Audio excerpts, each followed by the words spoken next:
22 Executive Council, Council Chamber, State House, Boston, Mass. Dear councilors, I'm pleased to nominate Lauren Greene to the position of Clerk Magistrate of the Stoughton District Court. Submit this nomination for the advice and consent of the Executive Council pursuant to Part 2, Chapter 2 of the Constitution of Massachusetts. I'm enclosing the nominee's resume for your convenience. Sincerely, Charles D. Baker. Vice is the Honorable Kristen L. Hughes.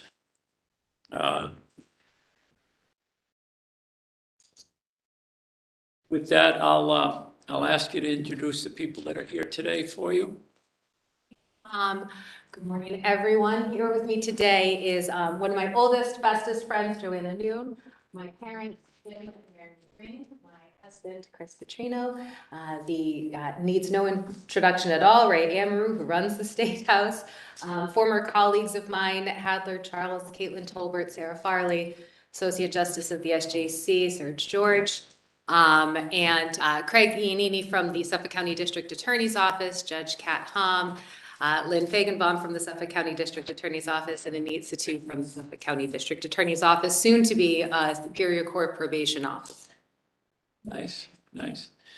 Okay, with that, we will start hearing from your witnesses. The Honorable Serge Georges Jr., the Judge of the Supreme Judicial Court.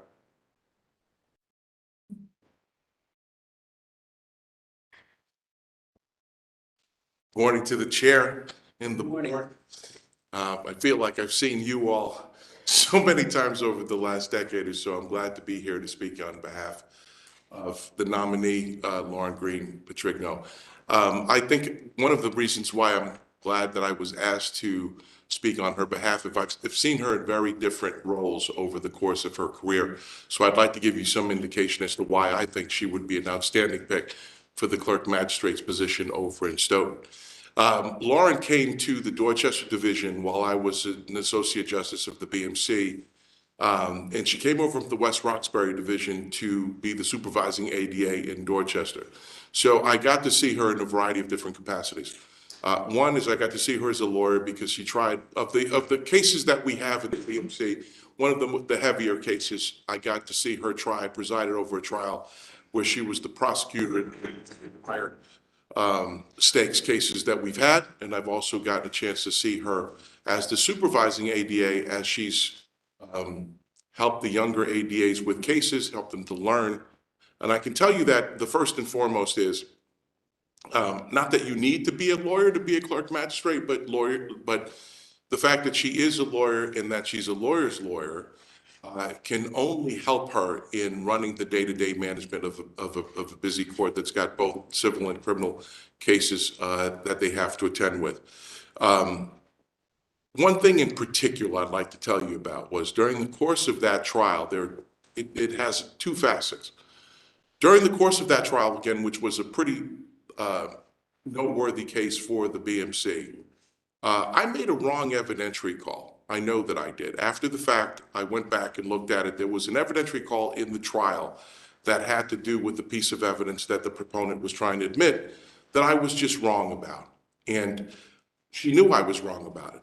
And she knew what the answer was, and she knew that it wasn't admissible, and she knew that it shouldn't come in. What struck me about the fact was this was a really contentious piece of evidence that both parties wanted out and wanted in. It wasn't so much that I decided against her. It was the way that she responded when I did.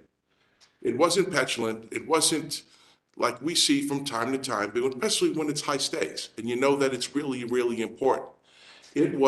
She was a professional. She was a pro. She took the decision, she noted her objection, and then she went back to work. She went on to the next thing. And I remember after the case was over, and after I went back to look at the decision that I made, and I went up to her and I said, you know what, forgetting about how the case turned out, I said, I was wrong on that call. And she was like, I know you're wrong on that call. And I was like, I try to do the best that I can. I was wrong about that, and I'm sorry. And it was the way that she responded. She said, that's the way it goes. You made a call. And she moved on, and I moved on. And it said to me everything about the fact that for me, she then became somebody who shot to the top of my list of saying, she needs to be a judge. So I started peppering her with when are you going to apply? When are you going to apply? And up until leaving to become the executive director of the JNC, I think almost weekly, I would say something to her about, you're the exact type of person that ought to be on the bench. But then I got to see her deal with defense lawyers and some folks that she had under her charge, the way she helped them learn and grow and be there for them and be responsive to the other folks that were in the courthouse, the other judges, in our needs. And when we'd say, we have issues with the way things are being run, and she would always come, never hide, never shy away from taking a hit or saying, I disagree with you. And what else can you're going to run a busy courthouse. Not everybody's going to be happy. She's got that arrow in the quiver. So that's that. Then having to deal with her over the last couple of years as an applicant. I'm proud to be here with you all. I remember going through the process of sitting in her chair and coming in and meeting you all and having an opportunity to tell you why I thought I would make a good judge. But seeing her go through that process of helping to usher in new folks through the judiciary and the clerks and to the administrative law judges and seeing her work with you all, you've got to be able to work with people. I'm sure there are times where you disagree with her and that she disagreed with you. And I don't think there's anybody in this room that will say she hasn't been cordial, she hasn't been friendly, and even when she stood firm, she was just a good person to deal with. Think about running a courthouse. Think about all the people that go to courts that aren't necessarily happy to be there. Think about sometimes the employees and the lawyers and folks that just aren't happy with the way things are going. You need somebody that can work with people. She's a wonderful being. She's a wonderful applicant. I would be happy to take any questions that you have, but I'd urge you to confirm. Any questions for the judge? Councilor I Anel. don't have any questions. We spoke within the last week about the nominee, value your opinion. Tell you, you are one decent person.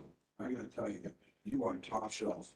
And everyone who appears before you, I should say everyone tells me who's appeared, you know, you give people a fair shake and listen. And you're a really good human being. And I'm really proud that you're on the Massachusetts Supreme Judicial Court. So I know that means a lot to me, and I very much take it to heart. And I've said this to you all before, and I continue to say it. It's not that I know that you want me to do a particular thing, but I'm not going to let you down. I'm not going to let you down. Thank you very much. Thank you. Awesome. Welcome back. Thank you, Councilor Devaney. My proud vote, and I echo what my colleague has said about you, and I've been proud of you. And it's been a tough time getting through the pandemic, and you did it. So I don't have any questions either, but thank you for coming. It's quite an honor to have you. Thank you. It's my honor to be here for my friend.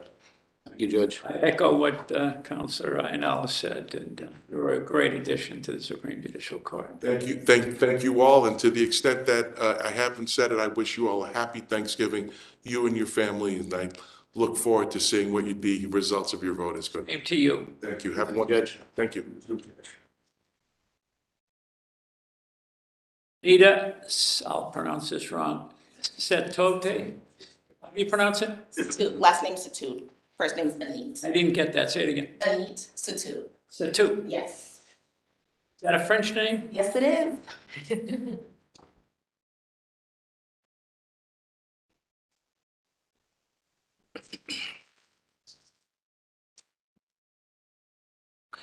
Good morning, everybody. Thank you for having me. It's an honor to be here to speak on behalf of Lauren because she has made such a tremendous impact on my life since I joined the Suffolk County DA's office in Dorchester almost 7 years ago. I was fresh out of college and she literally took me under her wing. She's seen a lot in me before I seen it in myself. So she kind of always pushed me every day and kind of spoke about my future. What does it look like? She always pursued and told me that I should pursue more than just my bachelor's and kind of helped me find my voice. So I would sit down with her and speak with her about what my future may look like. Oftentimes that included us talking about grad school, and I was really unsure about taking that step of furthering my education. But she was really patient with me and sat down and kind of went over the track of what grad school looked like. And so we went through the application process. And I was able to pursue that journey. And she was there to support me when I graduated. And she always made sure that she was very patient and diligent, not with only me, but with, of course, the other attorneys. She made it a point to make sure that we showed everybody respect, no matter who they were, even if it was a defendant, even if it was people who would come in from the street in Dorchester. She always made sure that we treated everybody the same. And I cannot think of anybody who is more diligent and graceful and fair to serve the community, because she was able to help me see my potential, where I'm able to now move on to another opportunity. But she also is a leader and she's determined. And there is nobody else that I feel would be great for this role and to serve the community of Stoughton. Thank you very much. That was well said. Thank you. Thank you so much. That's the end of the witnesses on your behalf. Is there anybody here in opposition? Hearing no answer, we will hear from you. Thank you. Good morning, councilors. First and foremost, I would like to thank Governor Baker and Lieutenant Governor Polito. I'm incredibly grateful for the opportunity to have been a member of their team, and I appreciate the faith that they have shown in me and my capabilities in this nomination. I would like to thank the Governor's Legal Office, Chief Legal Counsel Bob Ross, and my colleagues Mike Koenig, Ann Sellinger, Kirk Hansen, my former colleague Nick Brandt. I thank you all for your collaboration and sharing your collective wisdom with me. I would like to thank Emily Gauthier, who is truly more amazing than she has ever given credit for. I would like to recognize Paul Dacier, Roberto Braceras, and Judd Carhart for their friendship, their leadership, and all of the members of the Judicial Nominating Commission for the incredible work that they do.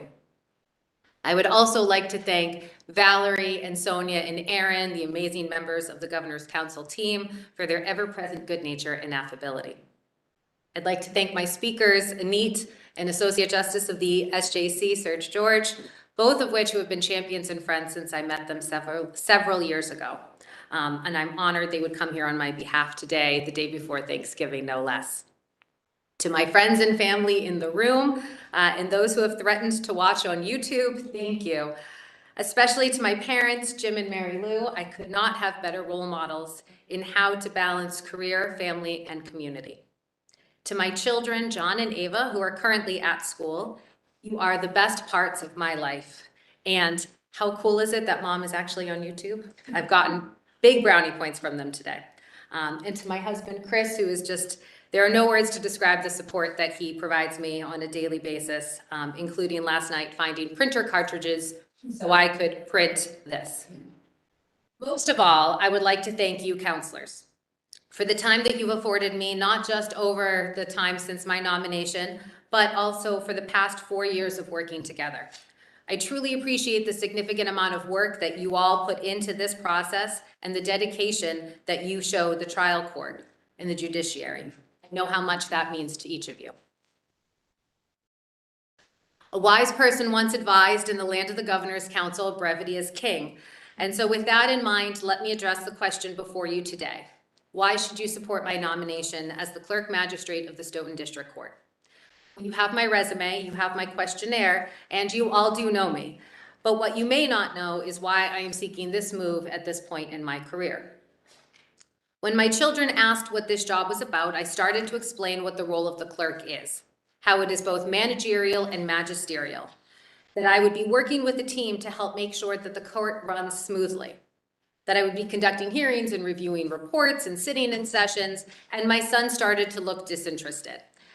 Sensing I had lost my audience, I simply said, you know, I would mainly be helping people. He then looked at me directly, nodded, and said, well, that makes sense, Mom, because you like helping people. And he's right. Not just because he's my son and therefore brilliant, Ava, you are as well, but because over the course of my career, that is what I have strived to do. Whether it was helping victims or witnesses ensure that their voices were heard, whether it was coaching and mentoring newer ADAs in trial practice, or whether it was by serving the Commonwealth to help ensure highly qualified candidates come before this body for consideration. I like helping others, and I believe in public service. And respectfully, I believe I can help a lot of people in this new role. I also love the district court. I love the familial feeling of a courthouse. I love being part of a team. And as the supervisor in both the West Roxbury and Dorchester divisions of the Boston Municipal Court, I had the opportunity to experience firsthand the collaborative nature of a courthouse. I was fortunate to work with amazing judges, wonderful probation departments and clerk's offices, a great defense bar, and a fantastic security department, all of whom believed in the importance of collaboration and critical thinking to find ways to better serve the public. I was able to observe important services such as specialty courts like the Recovery Court and what they do for our courthouse communities. And I was able to find ways to connect with the communities we served through volunteer opportunities such as the Suffolk County Reading Program, where I was lucky enough to visit the Frederick Lee School in Dorchester and read to first graders there. It was truly the highlight of my week.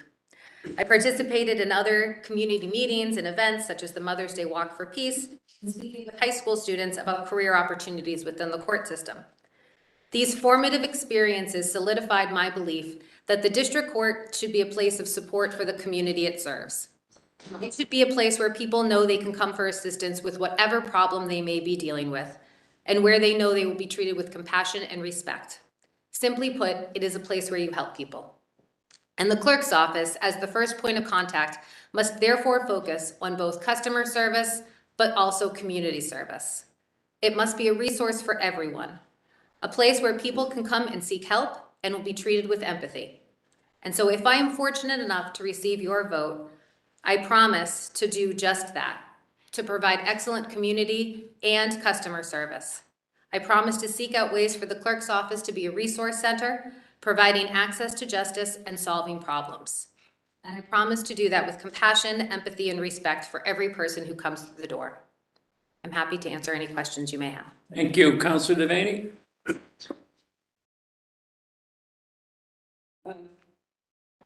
First of all, I want to thank you for the time that you spent with me. I appreciate that.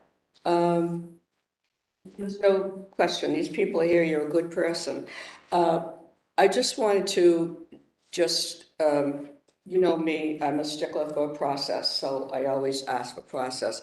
As in your application, you have been the Deputy Counsel for the Governor, Executive Director for the Judicial Nominating Commission, which we call it JNC.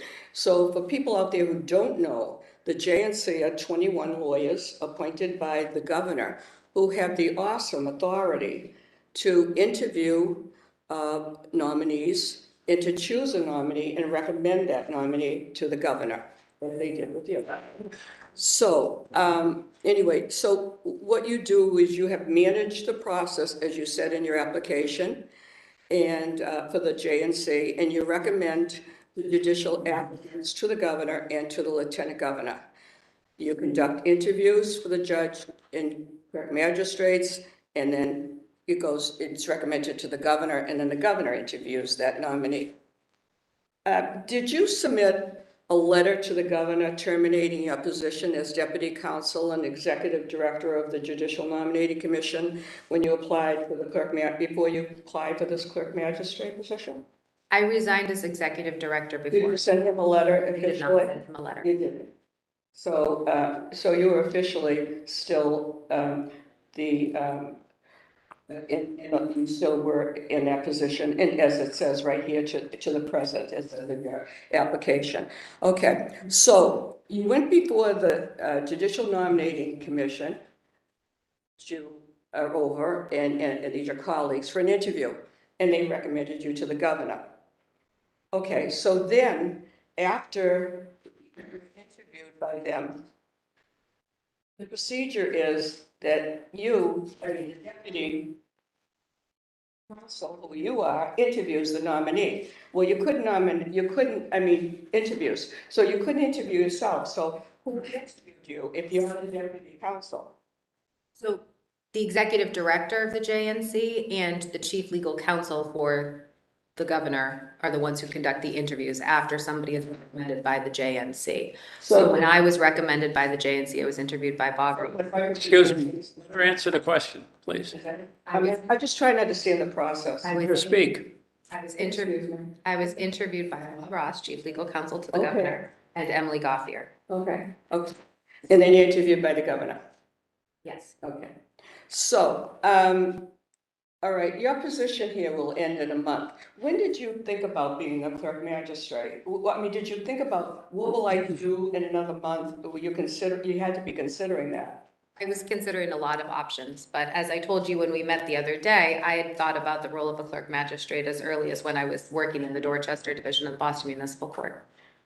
So, did you think about applying in another couple of months so there wouldn't be any perceived, I don't know, any perceived conflict or anything like that? Did you ever consider that? I considered the fact that it's hard to predict when clerk magistrate positions become open, and so I applied to an open position. Because it's supposed to be a blind process with. So I have to tell you, this is the first in the history of the Governor's Council. You were scheduled to interview a clerk magistrate nominee whose hearing is coming up right after this. And then you were applying, so then it switched, he didn't have that. So who is doing your job interviewing these nominees? Emily Gauthier. Who? Emily Gauthier. And was she the designated? She became executive director of the Judicial Nominating Commission. Okay. All right. So, you know, that's the only thing, you know, see, I come from Governor Salucci. I came with the greatest, honest person you could ever meet. And he had a policy that anyone working in the state, had a state position, could not apply for a judicial position until they left their employment 6 months and 1 day. I mean, it was just so open. Now, you're the second, we've only had 2 deputy, so, and now both of you are clerk magistrates.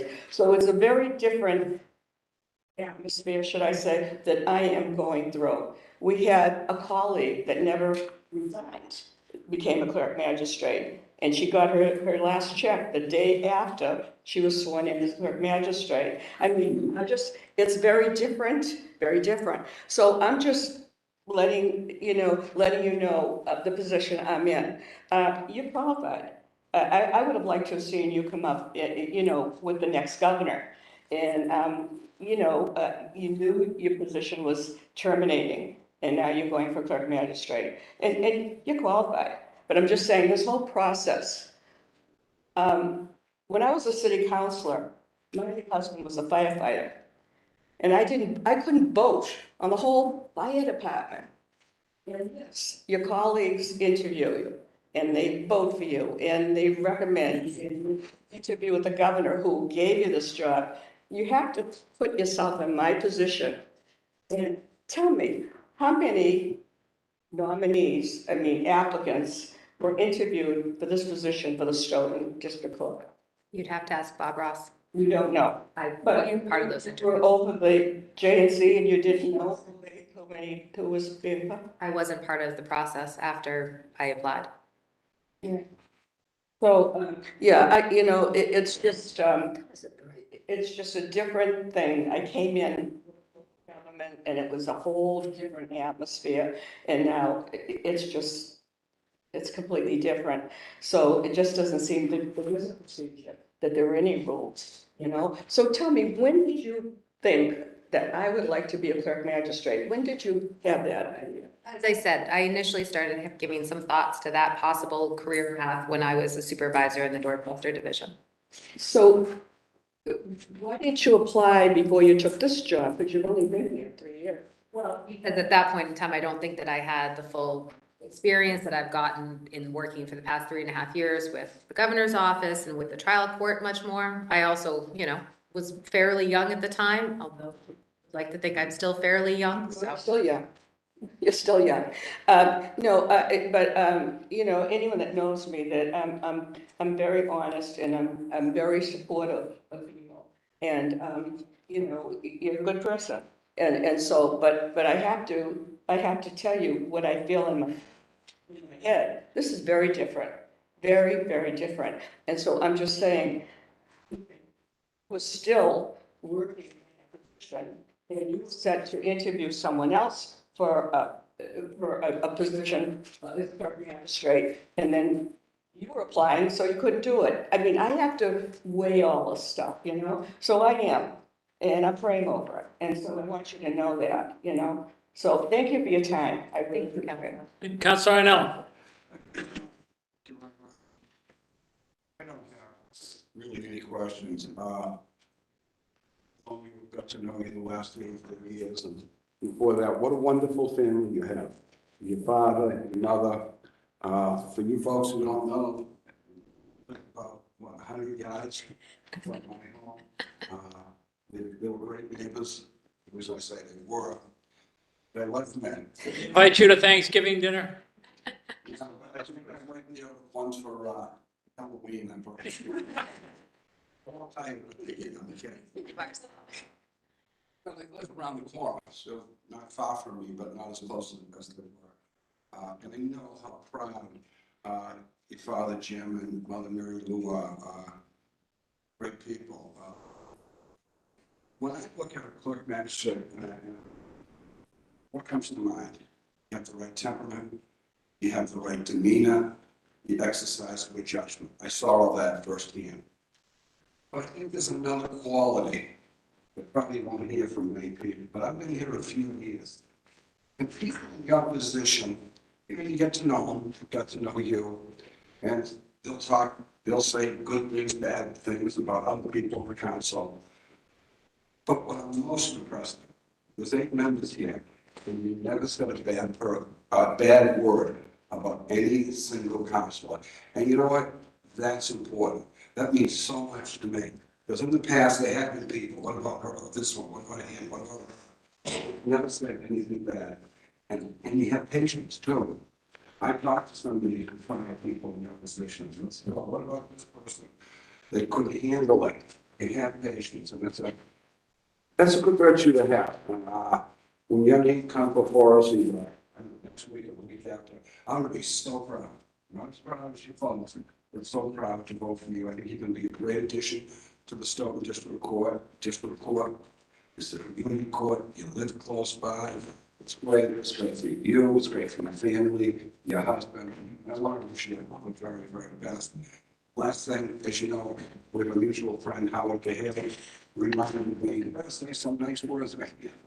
He called her, and again, I wish you the best, and happy Thanksgiving. Thanks, you, Councilor Duff. Thank you. I just want to clarify that, because I'm not sure Councilor Greene understood, especially since she repeated the same question a few times, that Emily Gauthier had taken over your position.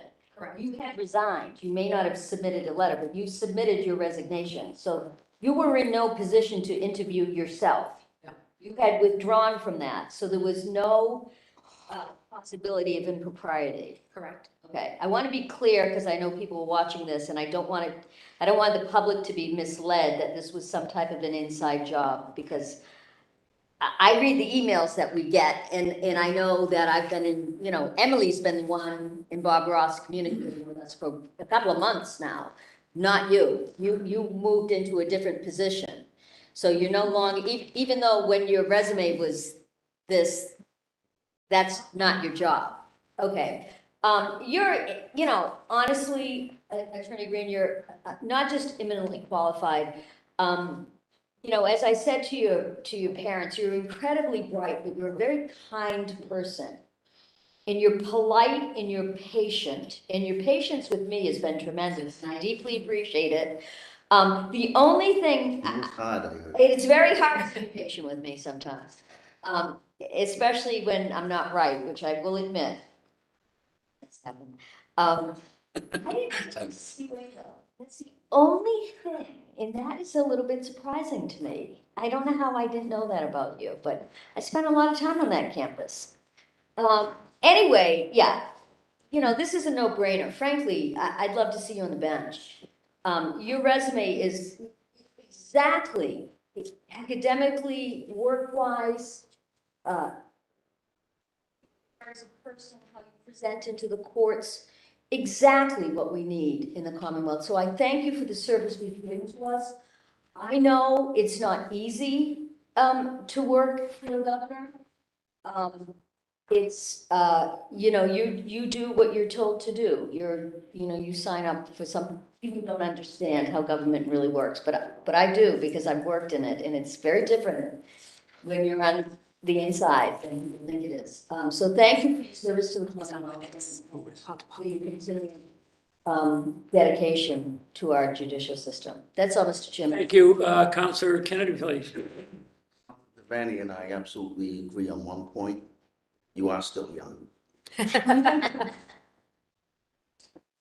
gonna miss you. It's been great to have you, and done a great job in the job that you had here.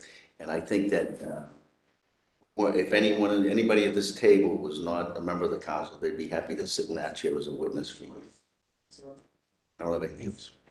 Thank you. Paul DiPaolo, Councilor DiPaolo, is he on the Zoom, Aaron? Councilor DiPaolo, can you hear me? Yeah, good morning, Councilor. I am here at the hearing. I don't have any questions this morning. What? No questions. Okay, Councilor Hurley, can you hear me? I certainly can. Good morning, everyone.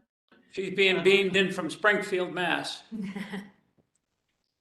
It's a much shorter drive when I do it this way, believe me.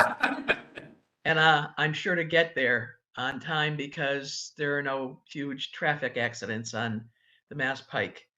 And I would not have missed this for the world. This is an easy one in every sense of the word. Not only because you have an outstanding resume, and I agree with my other counselor who said you should be here looking to be a judge, but you are a little young, which I will attest to, and wish I could say it about myself, but I can't. And you have proven yourself over and over again in terms of how you have dealt administratively with the job that you've had for the last 4 years. You've done a great job with the counselors. You've done a great job with the nominees. And most importantly of all, everybody agrees that you have treated everyone with respect and dignity, and you certainly know your stuff. So to that extent, you're a great candidate, and I will be happy to vote for you next week. Best of luck to you. Hopefully, I'll never see you in the Stoughton District Court, but if I'm in Boston and I need somebody to go to lunch with, I'd love to just talk to you and keep in touch. So congratulations, well-deserved, and good luck to you. Counselor. Councilor Hurley, I think there's a movement to recall you to the Stoughton District.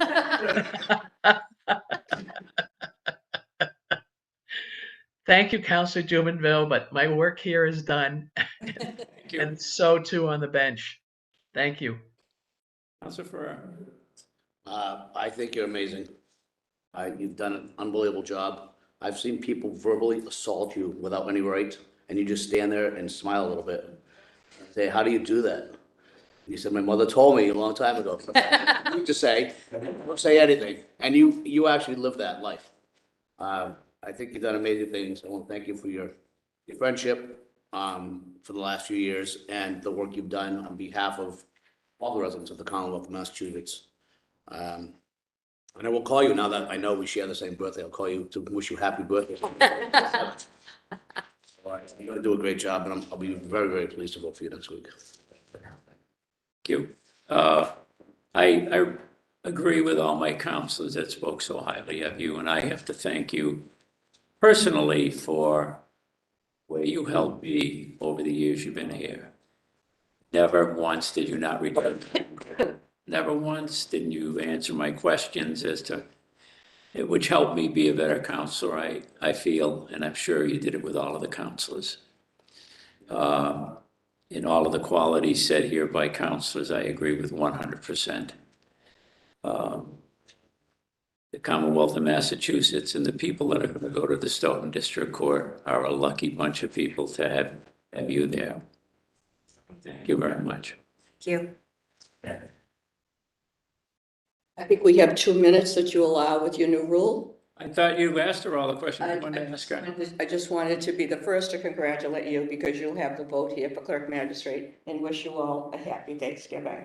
Thank you. That's a given, I know. Okay. Thank you. With that, the meeting is adjourned.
I am pleased to have Joe McIntyre here as a nominee for the clerk magistrate of the Housing Court Southeastern Division. And the letter from the governor says, "Dear councils, I am pleased to nominate Joseph B. McIntyre to the position of clerk magistrate of the Housing Court Southeastern Division. I submit this nomination for your advice and consent of the executive council."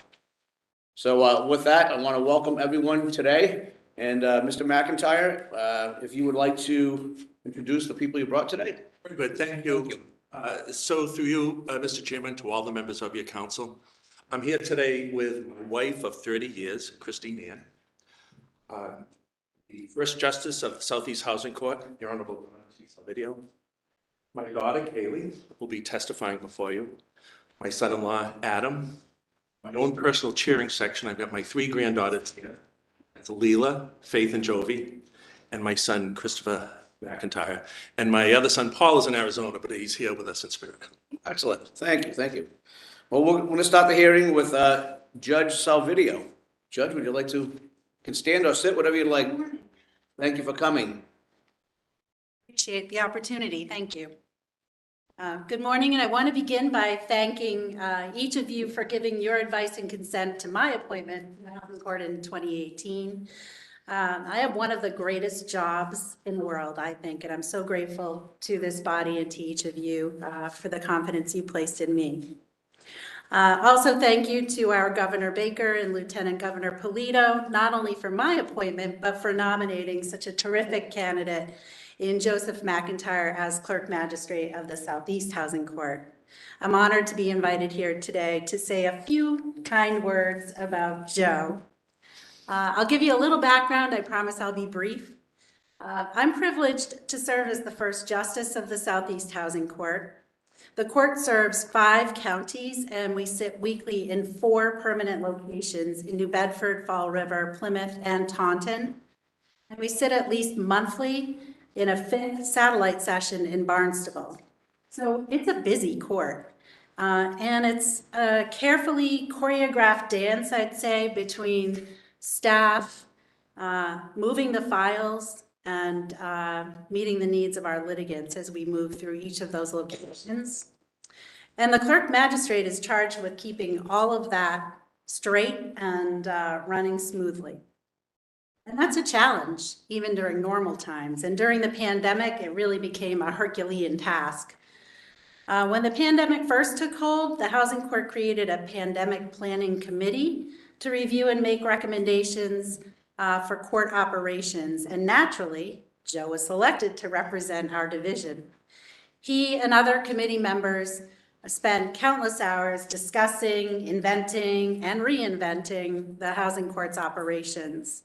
and particularly how summary process cases would be handled going forward.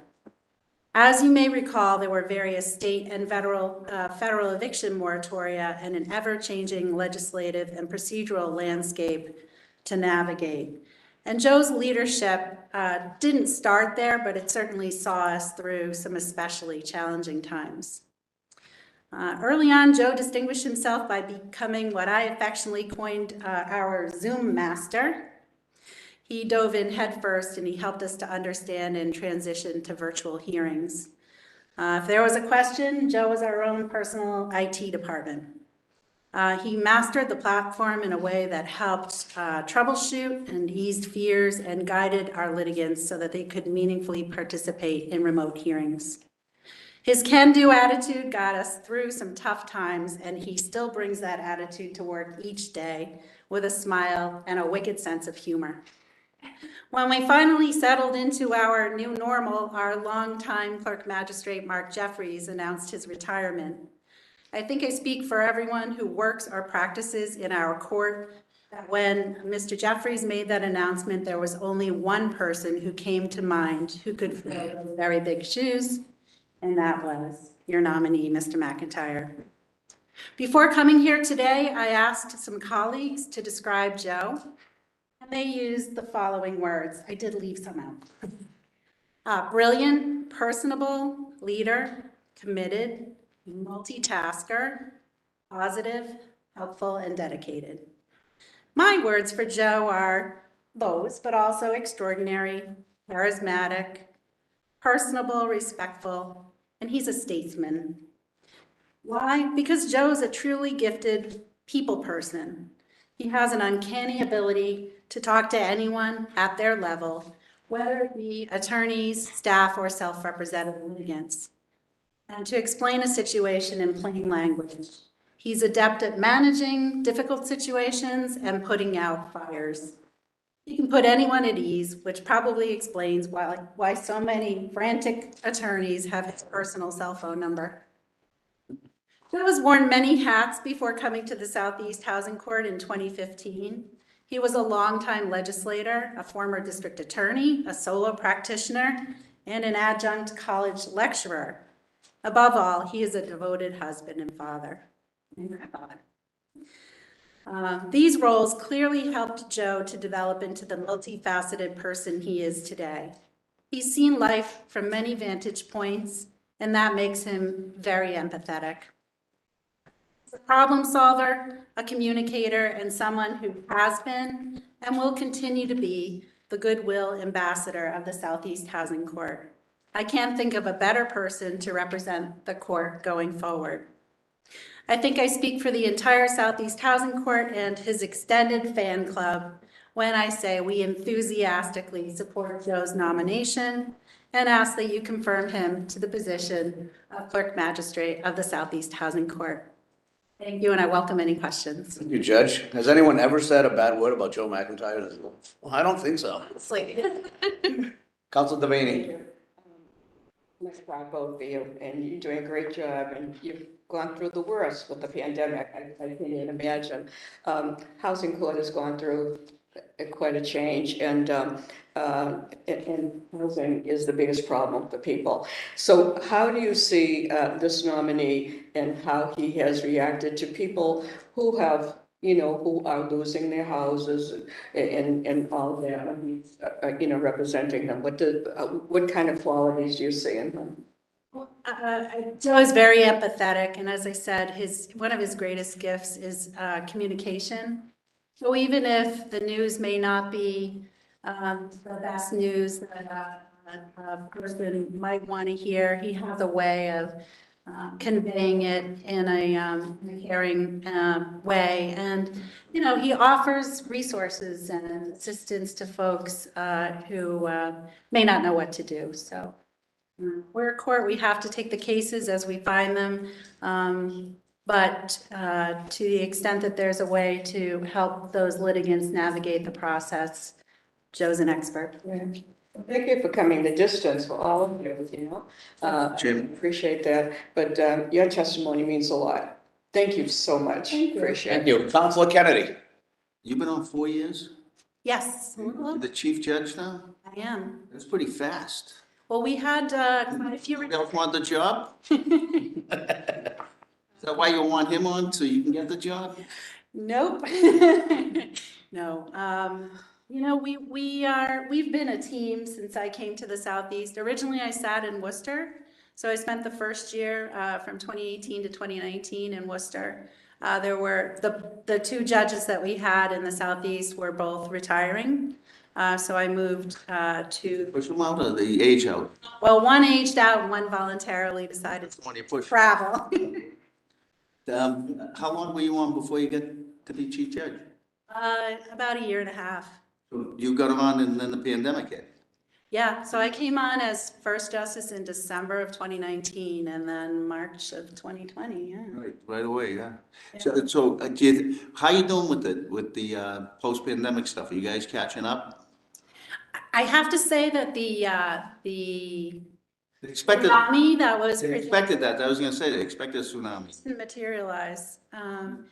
The courts did a good job. I think the guidance from the top down in terms of changing particularly the eviction process, summary process, to a two-tier approach. So the first step is mandatory mediation. That didn't exist before. And then the parties can talk about options, and then later you get your court date. So it's You had some federal and state money to help people, yeah. correct. So we had a lot of state money, fortunately, and our legislature was very generous in terms of providing raft money and still does. And we had the federal ERAP funds, which certainly helped a lot of people. Keep up the good work. Thank you. Thank you, Judge. Really appreciate you coming all the way from Dartmouth and Fall River today. Great to see you. Thank you. Great Thanksgiving. Happy Thanksgiving all. Thank you. Next, we're going to hear from Mrs. Kaylee Ann Knights, please. Welcome. Thank you all for having me. Those three beautiful children are yours, huh? We're Oh. so honored to be here to speak on behalf of Ann. On paper, Joseph McIntyre is my stepfather. So from the start, our relationship was always much deeper than just stepfather may imply. He came into my life when my older brother and I were very young, and he stepped into a role that could not have been easy. In fact, I'm pretty sure my older brother did his best to make sure that was the case. I wasn't just his wife's daughter, I was his daughter from day one. He made sure that our lives were filled with love and laughter, family game nights, ping pong matches in the basement, and challenged us to midnight roller hockey in the summer. My dad helped shape the person that I am. And I don't believe that I would be the woman, the wife, or the mother to my three girls that I am without him. My dad taught me to be curious, to always be learning and asking questions about the world around me. He was the go-to person for me growing up for homework. Because that meant I had to sharpen all the pencils before we had to start. I can see that was a strength and that you were always prepared. He still knows more interesting facts about the United States presidents than anyone else I've ever met. He was able to identify constellations in the sky long before I had an app on my phone. And his ability to write personalized and beautiful poems was a new talent that we recently discovered.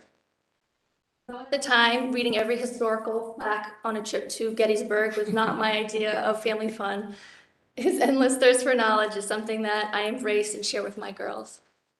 But one of the qualities I admire most about my dad is his ability to understand and connect with other people. Even a brief conversation can make your step a little lighter or your day brighter. He leaves you feeling truly listened to and appreciated. He doesn't wait for his turn to talk, but he's an active listener. No matter what other important things are happening or tugging at him at the time. I don't know how he does it. His true gift really is working with people and inspiring them to be the best that they can be. I believe it was Maya Angelou that said, people will forget what you said, and people will forget what you did, but they will never forget how they made you feel.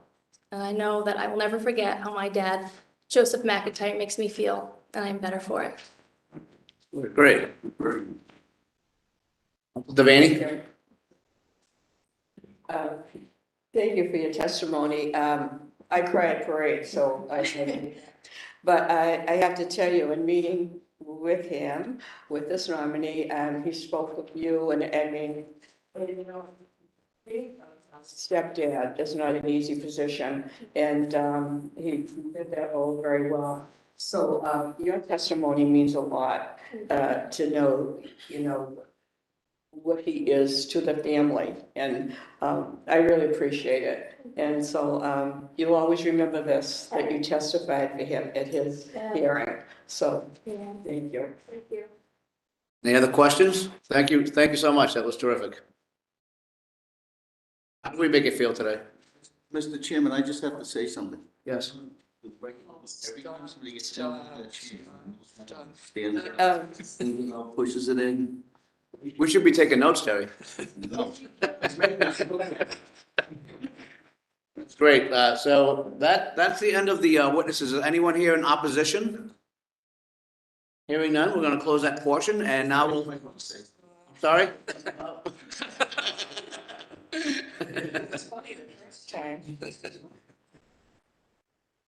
Now we're gonna hear from you, Mr. McIntyre, why you should be appointed to the clerk magistrate position. Thank you. Thank you. I wish to begin by thanking Governor Charles D. Baker and Lieutenant Governor Karen E. Polito for nominating me to this position, as well as Chief Legal Counsel Robert C. Ross, Attorney Emily Gauthier, Executive Director of the JNC, members of the Judicial Nominating Commission, members of the Joint Bar Committee, and Administrative Secretary Valerie J. McCarthy for supporting and assisting me throughout this entire process. I often think to myself that the name of the housing court is better understood as the court of home, because housing is merely shelter, but a home is created inside that shelter. And it is that home that is most deeply and powerfully affected by decisions rendered in the housing court. So think of everything that the term home means to you, the place where you let your guard down and finally come to rest far from a watchful world. It's where the real you emerges in the comfort and security of your own castle. Think how important it is for children, how many of life's most formative moments occur at home. It's the place where your soul hides and heals. Now, imagine that world tipped upside down while trying to hold on to a typically low-paying job with an unsympathetic boss, asking time off for court dates, negotiating a new lease in an unfamiliar neighborhood, at ever more demanding terms on the other side of town, with a landlord that doesn't trust you, and relocating your children to a new school, regardless of social and academic repercussions, often all by yourself. That is the human cost of an eviction, such that some people believe it is as much a cause as it is a consequence of poverty. The housing court doesn't merely regulate the property rights of landlords and tenants, it also presides over their human rights. But it isn't as simple as merely being empathetic to tenants. When an apartment is economically unproductive, a landlord, especially a small one, may be forced to sell it or remove it from the marketplace, or may lose it altogether. Certainly, it discourages further investments that would otherwise increase the supply of available housing. Returning a financially unproductive unit to the market as soon as possible so that some other deserving tenant may take possession of it is also just. The balance of choices is precarious. Housing, like crime or education or healthcare, is a key measure of a society's well-being. It is hard to fathom how a person can go out each morning to face the challenges of their day when their home is literally ripped apart. For 7 years now, it has been my privilege to serve as an assistant clerk magistrate in this critically important court. I've come to be devoted to its purpose. It is a challenge that once met amidst a few other distractions, and a task that only energizes me more each day, particularly as the Commonwealth navigates through its affordable housing crisis. The themes of home life implicated by housing court jurisdiction run deep in me. My maternal grandmother arrived here from Ireland at the turn of the century, alone, 16 years old, and with no family in this country. My grandfather was a streetcar conductor for the Union Street Railway Company. Together, they raised a family of 5. My paternal grandfather was a meat cutter before dying unexpectedly, leaving my grandmother, a store clerk, to provide for 5 young children by herself. They all lived lives of thrift and hard work, with an abiding faith in the power of education to improve one's life. My parents, both passed, but looking on here today, grew up in the same neighborhood in New Bedford where I and my 6 siblings were born and raised. My father was a machinist at the Newport Naval Base. My mother was a registered nurse, working the night shift throughout most of my childhood. Through their perseverance, guidance, and support, I was lucky enough to go to law school and pursue my own dreams of self-betterment. Later, I married the love of my life, my wife of 30 years. And then a licensed speech pathologist. Then we embarked on our own riotous family adventure with my sons, Paul and Christopher, as well as my daughter, Kaylee. I often reflect on these memories when I work with the court's many fragile pro se litigants. Since I was a child, I've held deep reverence for American history. Integral to it is the notion of American exceptionalism. We do things different and better. Therefore, I've always seen public service as a rare privilege out of our country's rich historical tradition. There are few callings more noble and thrilling than to work within the institutions of American democracy, furthering goals of justice that make a difference in people's lives. I feel as though I've spent my life as a practicing attorney for over 30 years, as a public official, as a clerk in the housing court, as a son, brother, husband, father, and completely wrapped grandfather, as a lifelong resident of the city of New Bedford, God's country, in the southeast corner of our state, preparing for this moment and the challenges before the court. In her remembrance of the late Supreme Court Justice Thurgood Marshall, Justice Elena Kagan wrote that he believed, quote, "It was the role of the courts in interpreting the Constitution to protect the people who went unprotected by every other organ of government, to safeguard the interests of the people who had no other champion," close quote. If you grant me this extraordinary privilege and approve my nomination by the governor and lieutenant governor to be clerk magistrate of the Southeast Housing Court, I covenant with you that it will be my endless and infinite duty to live up to those high ideals in order to vindicate your faith in me. Thank you. Your master's in government from Harvard is shining through. Don't hold that against me. Councilor Jubenville. That was one of the best presentations I've ever listened to here. I miss New Bedford a lot because they don't do the criminal matters in the Superior Court anymore. I think I told you when we spoke, I had the pleasure of doing about a month-long murder case down there, and Judge Tierney or Sheehan or one of them got us into the Wamsutta Club for the month. We were able to stay there. That was a great experience for me. It was a very storied courthouse, and I'm glad New Bedford was able to show you some hospitality. It was great courthouse.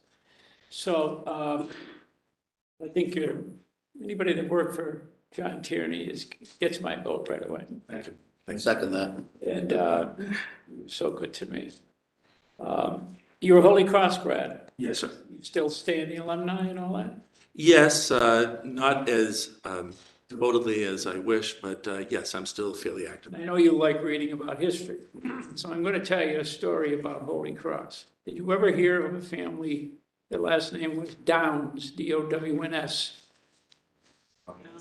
So the Downs family had 5 sons. The father was the superintendent of schools in Martha's Vineyard. He went to Holy Cross, and his brother went there. And all 5 sons went there. So at one time in the early 60s and late 50s, there was a Downs, 4 or 5 of them at a time every year. But one of the Downs, Joe Downs, in I think it was 62 or 63, there was a thing going around the country of streakers. Streakers would run out on baseball fields unclothed. I vaguely remember. Yeah. So, you know where the quad is? And Yes, so Joe Downs had a bet. They bet him to run the quad, obviously without clothes on. So he did that, and he runs, and he's almost done, and who does he run into but 2 priests? And they kicked him out of Holy Cross. And but he did okay. He went to school, graduated, he became a Marine officer, and he retired as a general from Mr. Gibbonsville, I have siblings that attended Holy Cross as well, and that story sounds dangerously familiar to me. Yeah, it's a Downs family. And Charlie Downs, the youngest brother, was my homeroom teacher at Hoyok High School. So that's the Holy Cross story I have. So if I didn't go to Holy Cross, he wouldn't take me no matter what. But it'll be my pleasure to vote for you, Mr. Leak. Thank you very much, Council. Thank you. Thank you. Councilor Devaney. Before I question the nominee, with your permission, I would like to read a short letter from the Chief Justice. I think it's very. That's how you want to use part of your time. You're welcome to do it. Thank you.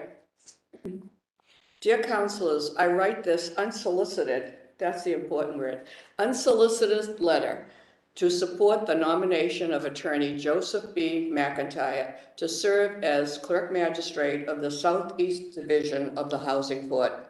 Having first met Attorney McIntyre over 30 years ago, he has always impressed me as a person of deep humility, impeccable integrity, and one who is truly committed to public service.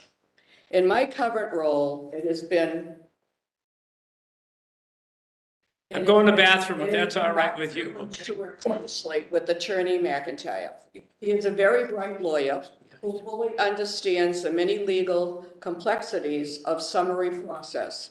He also has a firm grasp on helping people, especially marginalized individuals most in need of assistance.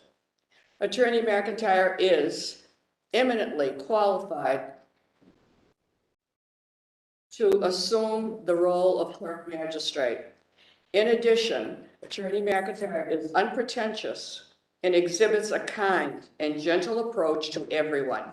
Whatever their place in life, those who interact with Attorney McIntyre, whether they are staff members, attorneys, or litigants, are treated with utmost respect and patience. Regardless of the outcome of their case, those served by Attorney McIntyre are most likely to leave the court proceedings with their dignity intact and completely satisfied with the way they were treated. Attorney McIntyre is a highly motivated professional who would bring a balanced approach to his decision-making and whose management style would reflect fairness and accountability. For these reasons, I respectfully ask that Attorney McIntyre's nomination be confirmed. Thank you sincerely. Very truly yours, Timothy Sullivan, Chief Justice. And Councilor Ferrara, I want you to know that when Chief Justice Sullivan applied, he was denied, and Governor Swift appointed her legal counsel, Steve Pierce.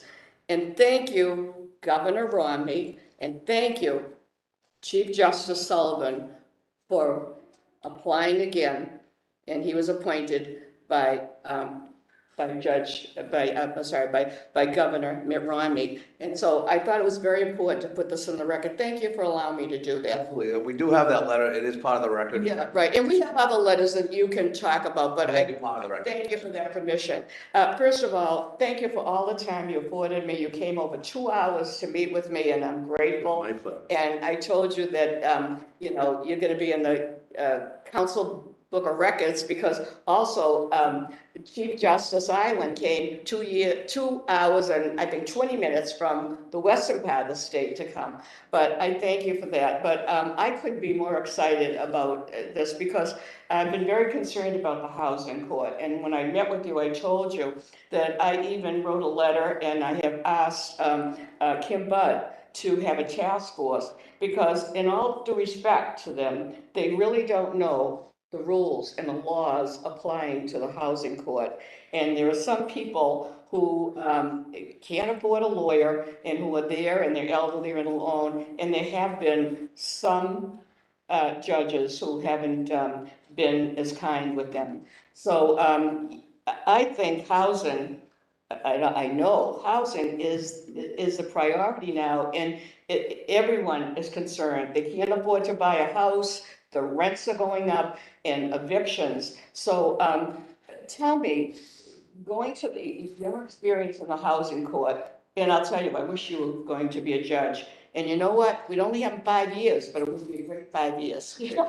But anyway, I want to know how you feel with your experience, what is needed in the housing court to make it, for the marginalized, for all of these people?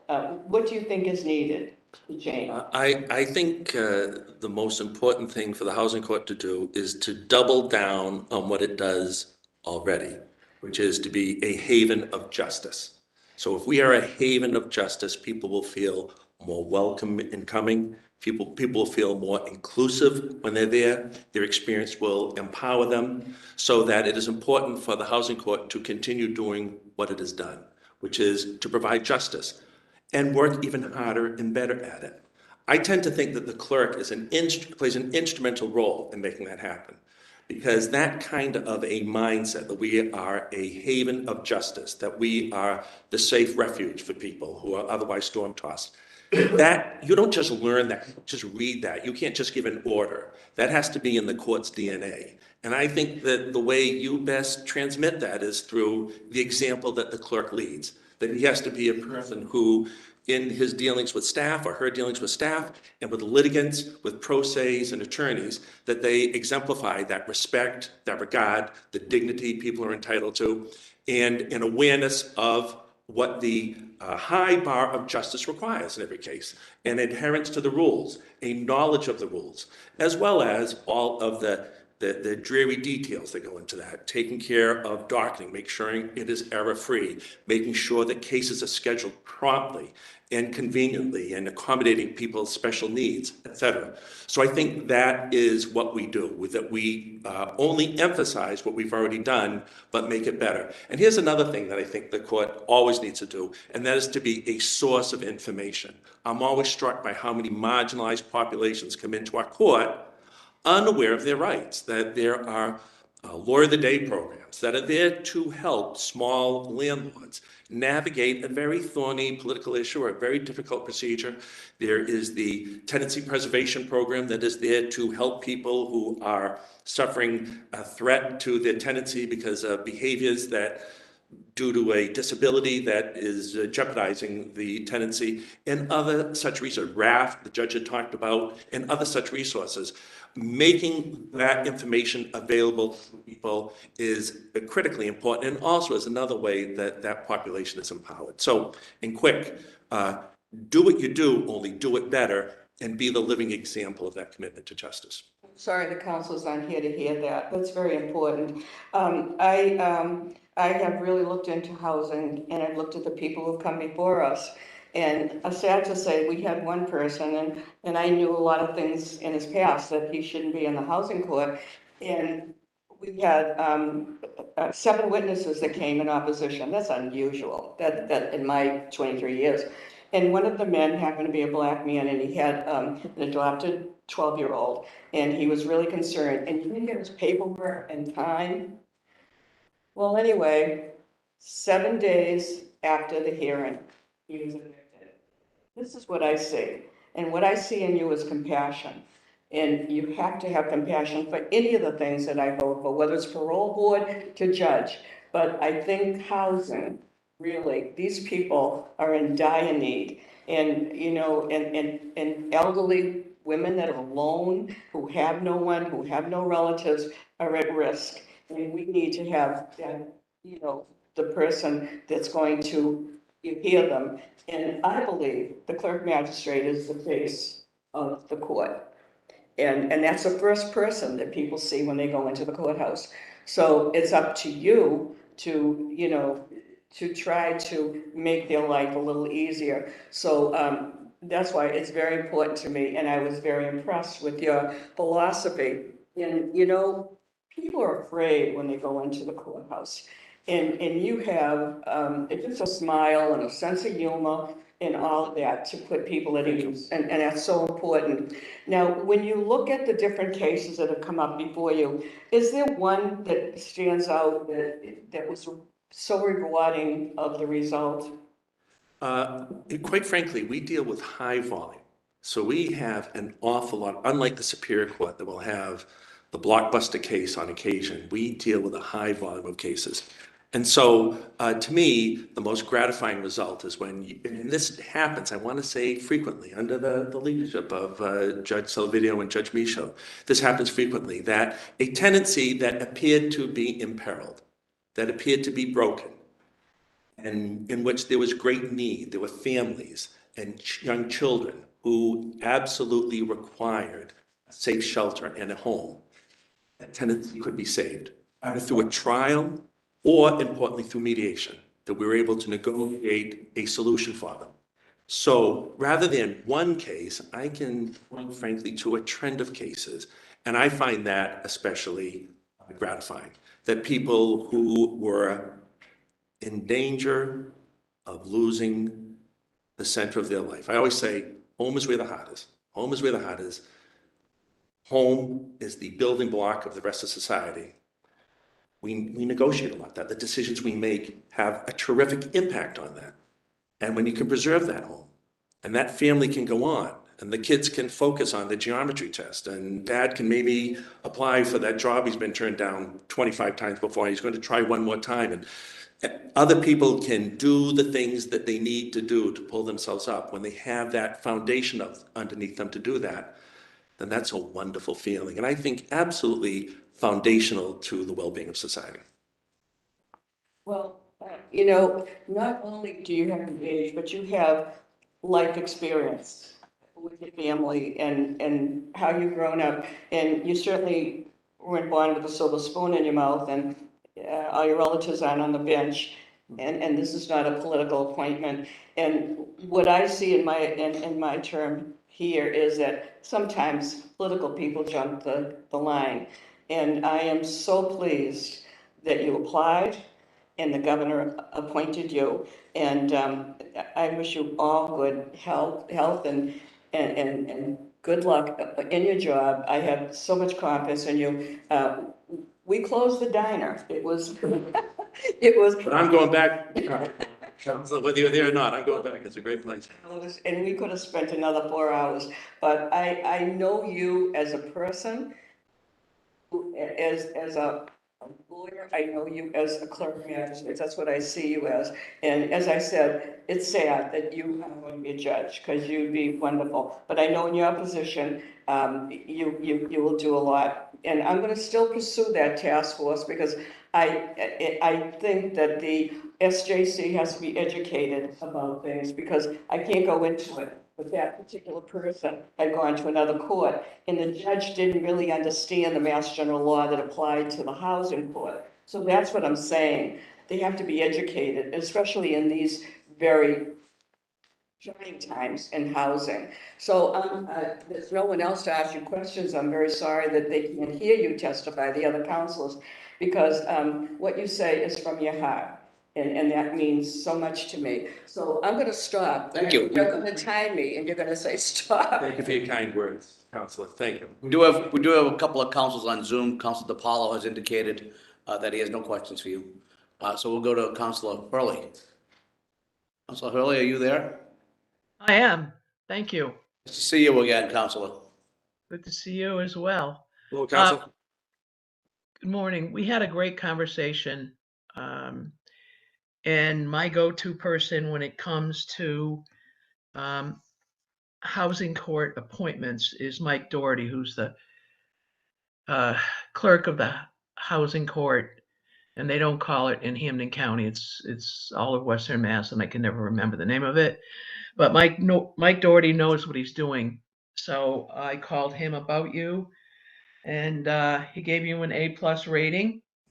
And I'm not surprised about that after hearing you today, and also listening to the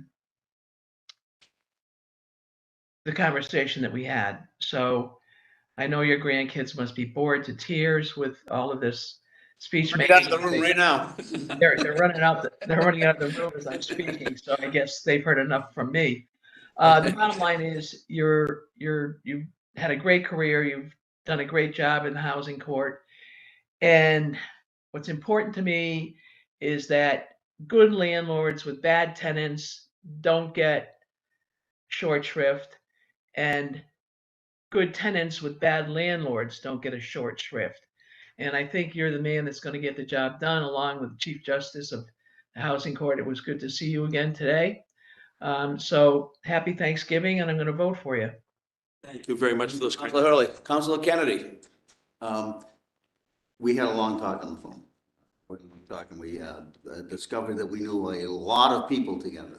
Actually, talking to my friend Judge Keller, who had great things to say. He's been like Wonderful gentleman, wonderful. Decades upon decades upon decades. And the conversation with Rob Kraus about you, who had some nice things to say. This goes on and on. People who praise you. I don't know much about the housing court. You're never going to see me in there. So I have to rely on what other people say when we trying to decide what we're going to do with the housing court. It's just not my world. And everything that has been said about it is fantastic. Your family should be very, very proud of you. It is a very big deal. There are only a few clerks of the housing court in Commonwealth of Massachusetts. How many are there? From administrates? How many divisions? Yeah, 6. I had to talk to my boss. 6. Matter too. Six clerks of the housing court, probably 300,000 lawyers in Massachusetts. I mean, that's tougher odds than getting into Harvard 6 times over. So it's a big deal, and I congratulate you. I will be voting for you next week. Thank you for those kind words, Mr. Kennedy. Thank you, Councilor Kennedy. Councilor Duff. Thank you. I actually, although I'm not a lawyer, I'm somebody who has been in housing court many times as an investor, but also as a real. And first of all, I thank you for even wanting this job. Because for any of us that spend time in that court, it's hard. It's a really hard court. And part of it is to do with the eloquent speech you made at the beginning. I'm on the board of directors of the Mass Association of Realtors. I am also the incoming president of North Shore Realtors, and recently spoke before a big group, very similarly to what you spoke about. And I think the challenge, and I think you're up to the challenge, and the judge behind you, thank you for being up for it too, is the balance between keeping people housed in small landlords not losing their houses in their fortunes, their retirements. And it's a very precarious balance at times. I agree. I say an eviction is catastrophic, but somebody's got to pay for lunch. You know, especially if you're buying at this market at inflated prices, the rent has to be sufficient to cover your mortgage costs. It's very challenging. Very difficult. And when a tenant can't pay or chooses not to pay, because some choose not to pay, it's catastrophic for everybody involved. When somebody takes out a loan for a house, you probably won't see this as much, but that they can't afford, or they don't understand, it's catastrophic. Today, that's less and less because of the federal regulations that are in place. I mean, today, if you've got yourself a bad note, it's kind of hard to blame a lot of people because the regulations are pretty strict on it. I'm an advocate for all first-time homebuyers to be required to take a CHAPA first-time homebuyer class so they know what they're signing and they know what they're doing. Surprisingly to me, some of the groups have resisted that, which I don't understand, because the one thing I know is real estate and mortgages.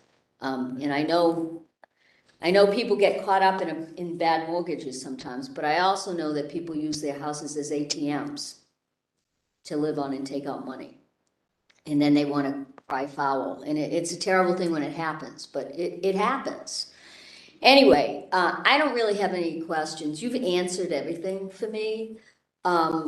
I really do thank you for wanting to do this work. It's hard work. The housing court is very, very challenging, and it's very easy for people on both sides, the more conservative and the more,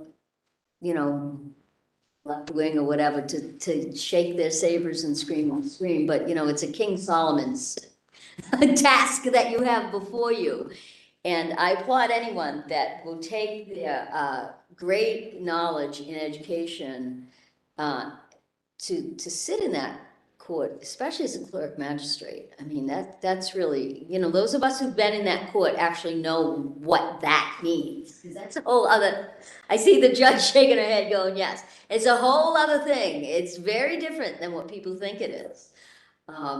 So anyway, thank you. You have my support. I rarely make a pronouncement of support before, but I think you're gonna be terrific. And again, thank you for stepping up, because this is not easy work. King Solomon, that's it. Thank you, Councilor Duff. Fine. Thank you, Councilor Duff. As stated earlier, Chief Justice Timothy Sullivan's letter that was read will go in the record. We also have correspondence from Ricardo Reyes, Spanish certified staff interpreter, who says wonderful things about you. Also, we have a letter from Marcella Knight, the staff Portuguese interpreter, not to be Portuguese not left behind, Spanish and Portuguese here. And we have a letter from Arlene Correa, assistant clerk magistrate, highly praising you to be the next clerk magistrate as well. This will all be part of the record. You have a stellar reputation, followed by an unbelievable resume. I too have great affinity for Jack Tierney. I was his law clerk in 1992, and he's the reason that I'm at Lynch and Lynch 30 years later, same law firm. He's the one that told me to apply and made some calls. Jack was just a wonderful guy to work for. And then, your service in the Bristol County DA's office under Ron Pena and Paul Walsh, your commitment to public safety. You were chair of the Public Safety Committee in the State House here, and Judiciary. So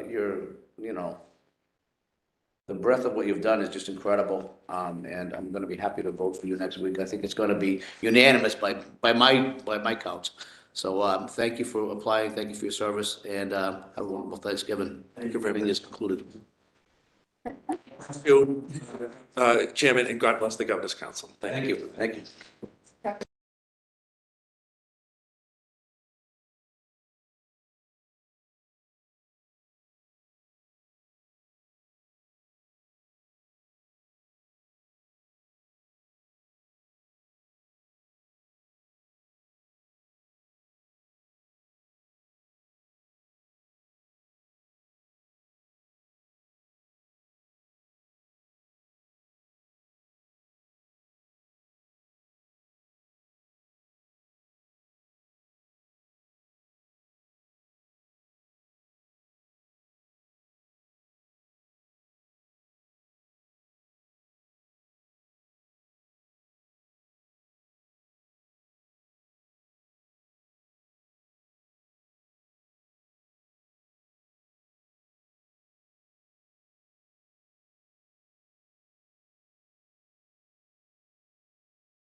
Attorney Gavin, if you want to introduce the people that you brought along today. I would thank you, everybody. I'm going to have my longtime friend, Attorney Matthew Burke, speak on my behalf first, and then I'm going to have my law partner, Attorney Chris Markey, speak on my behalf. Excellent. Anyone else want to introduce? I would like to introduce my mom, Judy Gauvin, who's here with me, my husband, Tim, and my 2 kids, Jack and Abby. And I promise they were named before the brewery. Excellent. We're going to start by, I'll read the letter from the governor. Dear councilors, I am pleased to nominate Pamela Gauvin-Fernandes to the position of Clerk Magistrate of the Wrentham District Court. I submit this nomination for your advice and consent of the Executive Council, Charles D. Baker. So we'll start with your first witness, which would be, I'll let you choose. Who do you want to speak first? Mr. Burke, Attorney Burke, welcome from Fall River. Thank you. Thank you very much. For coming up today. I will try to keep this brief.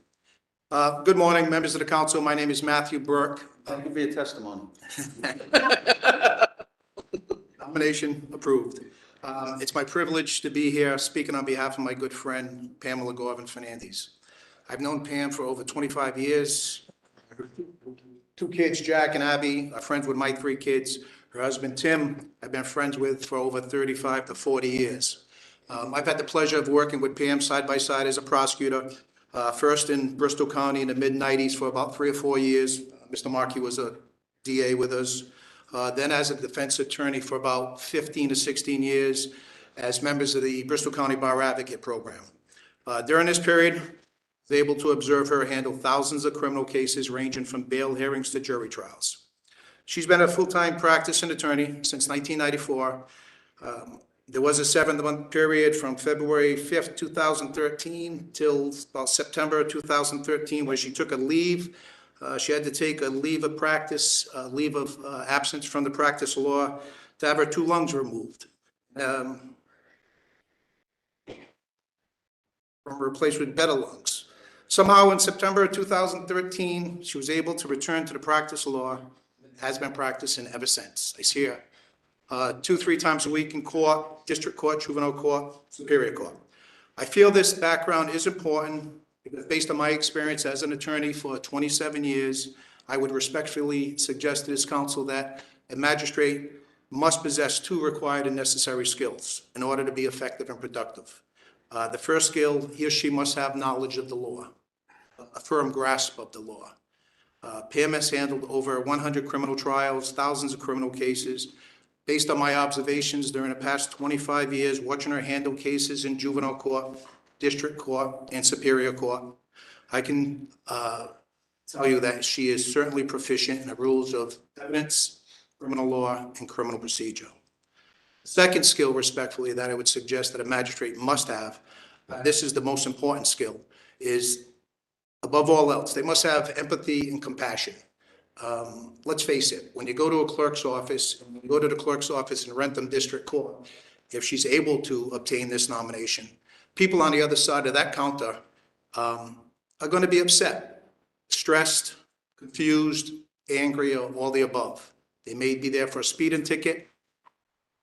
Could be need someone to explain the process. They may be upset that their spouse was arrested. Maybe they're just to bail out one of their kids. But whatever the reason is, the person on the other side of that counter needs someone to truly understand that they are in an extremely difficult and stressful time. Pam Gauvin-Fernandes understands and feels this stress. I can assure you one thing above all else, there will be nobody walking through the doors of Wrentham District Court that has faced more stress and adversity than this woman here to my right. She understands stress. She understands adversity. She has lived it, plain and simple. She knows how to handle it better than anybody I know. She will be fair, and most importantly, she will have empathy and compassion for the people on the other side of that counter. In summation, I would just like to thank you for your time. I'm just going to ask one favor of this honorable council. Give her a chance. If you give her a chance, I promise you she'll make you proud. Thank you. Thank you, Attorney Burke. Any questions for the witness? You got off easy. Thank you for coming up. We did start early. We have a lot to do today. Am I excused? Your excuse, sir. Thank you so much. You know, Going to hear from Representative Chris Markey. Thank you for coming. I think I'm here today as Attorney Chris Markey, if I can wear a different hat. As most of you have seen through the reading of the materials to support Pam in the nomination, she has lived an extraordinary life, and she's an extraordinary person. I could go through a million different things of why I say that. But she has lived through incredible stress with grace entirely the entire time I've known her. I got to know Pam when she was an assistant DA and I was an assistant DA, and she was a real leader in our little pack of 20-somethings trying to learn the law, trying cases. And I think back of those days as watching her and how she helped us develop our trial skills. She would come in and sit and watch our trials, and we would talk about them. I need to, I think, go back a little bit because you got to understand where Pam came from. When she was 19 years old, she got diagnosed with cystic fibrosis. She continued to swim at a Division I level and dive at a Division I level at the University of New Hampshire. She did again with grace and humility. And these are things that I've had to come to know over the course of almost 30 years in tidbits because of her humility. You would only get certain things from her because she never wanted to use any of this I would call trauma in her life. She wouldn't call it that, but That's what I mean. it's that humility that she has that made it difficult for her to talk about it.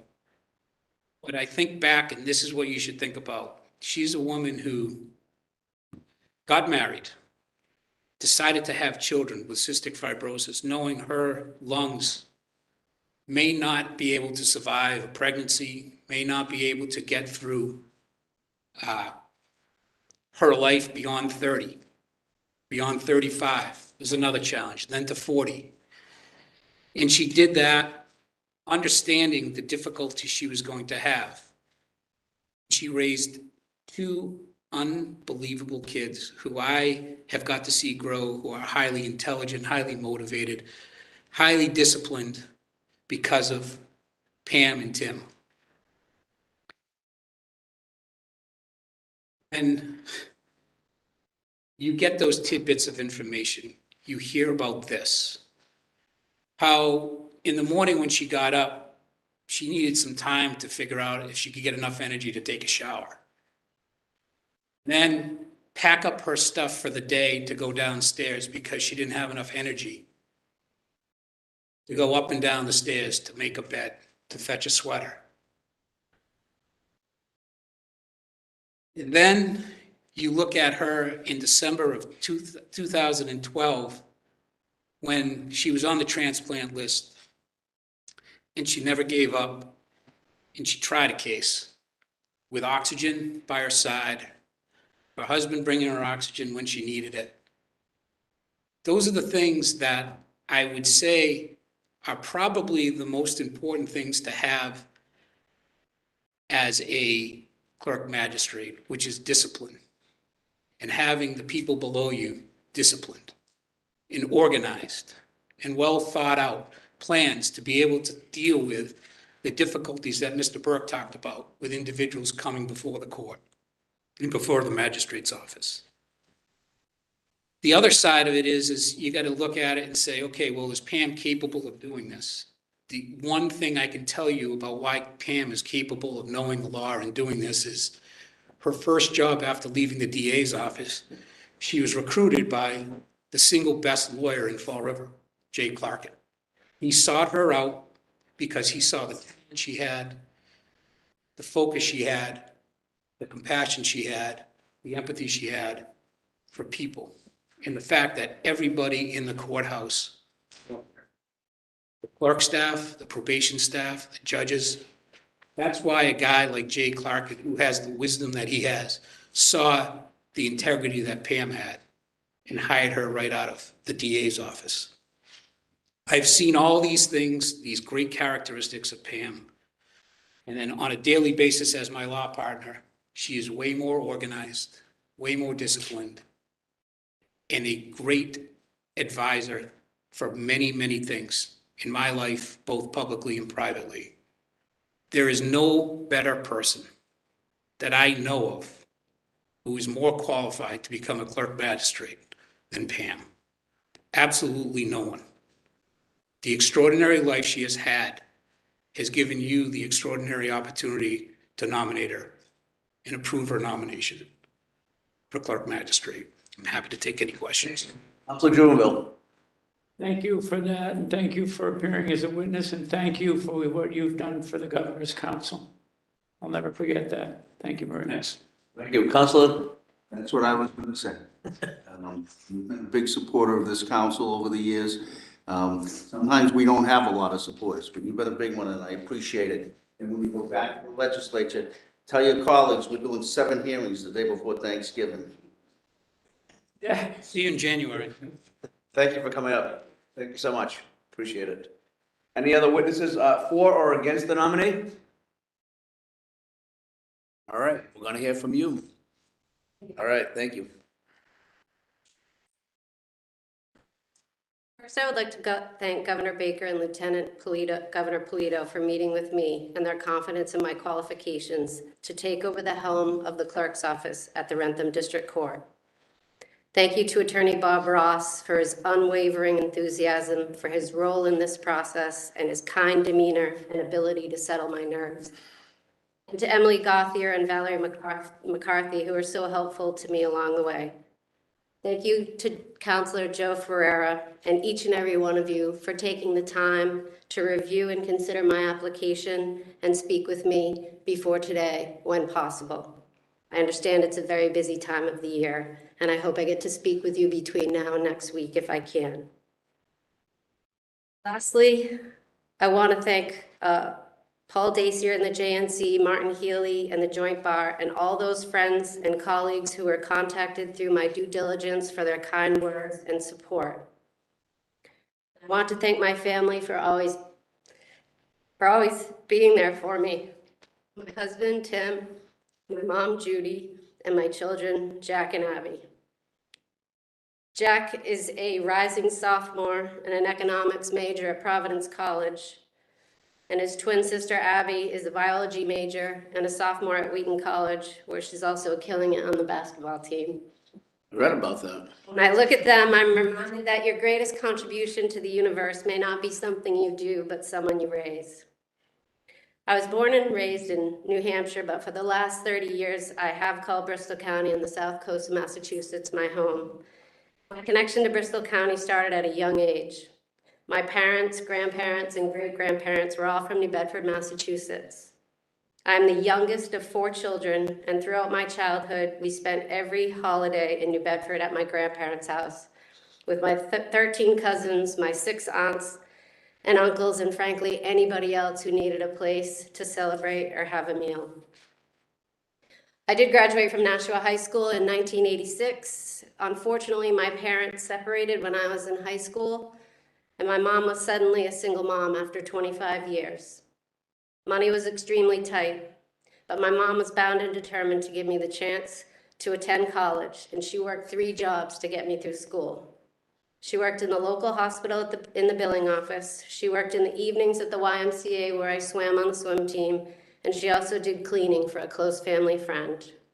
My mom taught me my incredible work ethic and the unwavering love of a child I would soon discover with the birth of my own. I entered University of New Hampshire as a member of the swimming and diving team, and I also was diagnosed with cystic fibrosis. I began a regimen of antibiotics without complication and transitioned to law school at the University of New Hampshire. During law school, I had grand ideas of working in one of the big Boston law firms doing international law. So I actually did move to Boston, and I studied for the bar exam in Massachusetts. I waited tables at Legal Seafoods at the Park Plaza to pay my rent. And once I passed the bar exam, I realized pretty quickly that that big Boston law firm job was not available for a kid from New Hampshire. So I started my public service as an assistant district attorney in Fall River District Court. I walked in on my first day and my boss handed me 25 files and basically said, good luck. It was baptism by fire and I loved it. I learned very quickly how to multitask, think on my feet, and truly value a case. I gained trial experience right away because I was part of the de novo system, and for those of you that remember, I was doing 4 or 5 bench trials a day at 24 years old. I also realized with my first paycheck that I made more money waiting tables at Legal Seafoods at the Park Plaza. I prosecuted dozens of jury trials in both Fall River and New Bedford. I developed successful relationships with my colleagues, court staff, and opposing counsel. In order to manage my health at that time, I went to the local hospitals to do respiratory treatments before I went to work. After 4 years as an assistant district attorney, as Chris told you, I got the incredible opportunity to work with J. Clerk, and he specialized in employment law, and in my late 20s, I learned on a grand scale, the union negotiations on a grand scale. He represented all the textile companies in Fall River, and for anyone that remembers, it was Duro and Swan Finishing. With Jay, I gained the confidence of the business community in the South Coast, and I continued my public service by joining the Bar Advocate program. Unfortunately, my health was also declining during the mid-2000s, and I would have scheduled hospitalizations for infusion of strong antibiotics, and I would literally beg the hospital and my doctors to let me out with a PICC line so I could do my own antibiotics. I would do infusions at the office or in my car. I'd wrap my arm, run to court or to school or to a sporting event. I was also using supplemental oxygen privately here and there when I was short of breath. There are only a handful of close friends who knew about my struggle. One of my best friends is still a probation officer in Fall River, and she still has the oxygen tank I stashed in her office that I would use when the judge got off the bench. In 2012, it became pretty clear that I would need a lung transplant, so I was listed in September of 2012 on the list. I did my last trial before transplant in December of 2012 on 5 liters of oxygen. My husband, Tim, would make trips to Taunton Probate Court in the middle of my trial to exchange tanks when I ran low.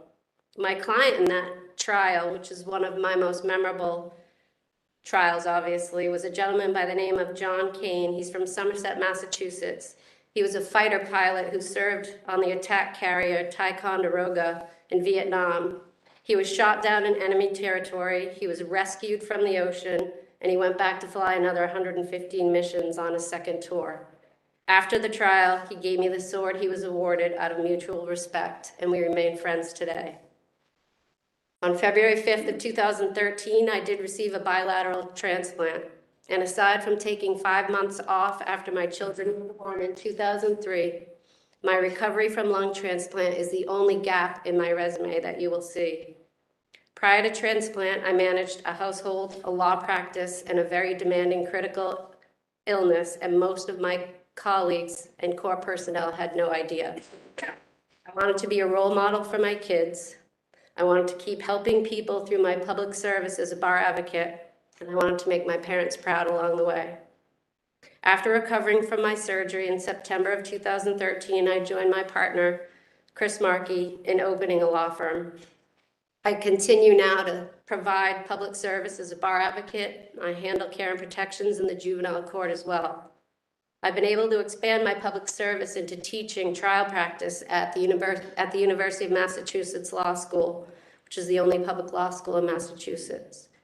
We teach trial practice, and I've been doing that as an adjunct professor for 5 years. I was also fortunate to be appointed to be a trustee of the Bristol Community College, and I now serve as the chair of the Risk Management Committee. My desire to become clerk magistrate of the Wrentham District Court is twofold. On a personal level, I'm ready for the new challenge, and I'm excited to serve the Commonwealth on a larger scale. I started my legal career as an assistant district attorney and a member of a team dedicated to a goal of public safety. I would be honored to transition to lead a team with another goal. On a professional level, I want to continue my public service and motivate a team to provide that common goal of providing fair and impartial public access sound and timely legal decisions, and protecting the due process of individuals and also protecting the community as a whole.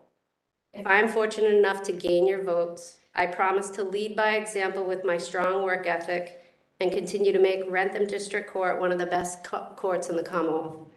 My life experiences will certainly serve me well. With my nearly 30 years in the courts of the Commonwealth, I will use my knowledge of the law and my ability to multitask, my mediation and negotiation skills, and my ability to create positive and lasting relationships in order to continue to serve this great Commonwealth. And I'll take any questions that you have. Thank you so much. Councilor Jubenville. Very nice presentation.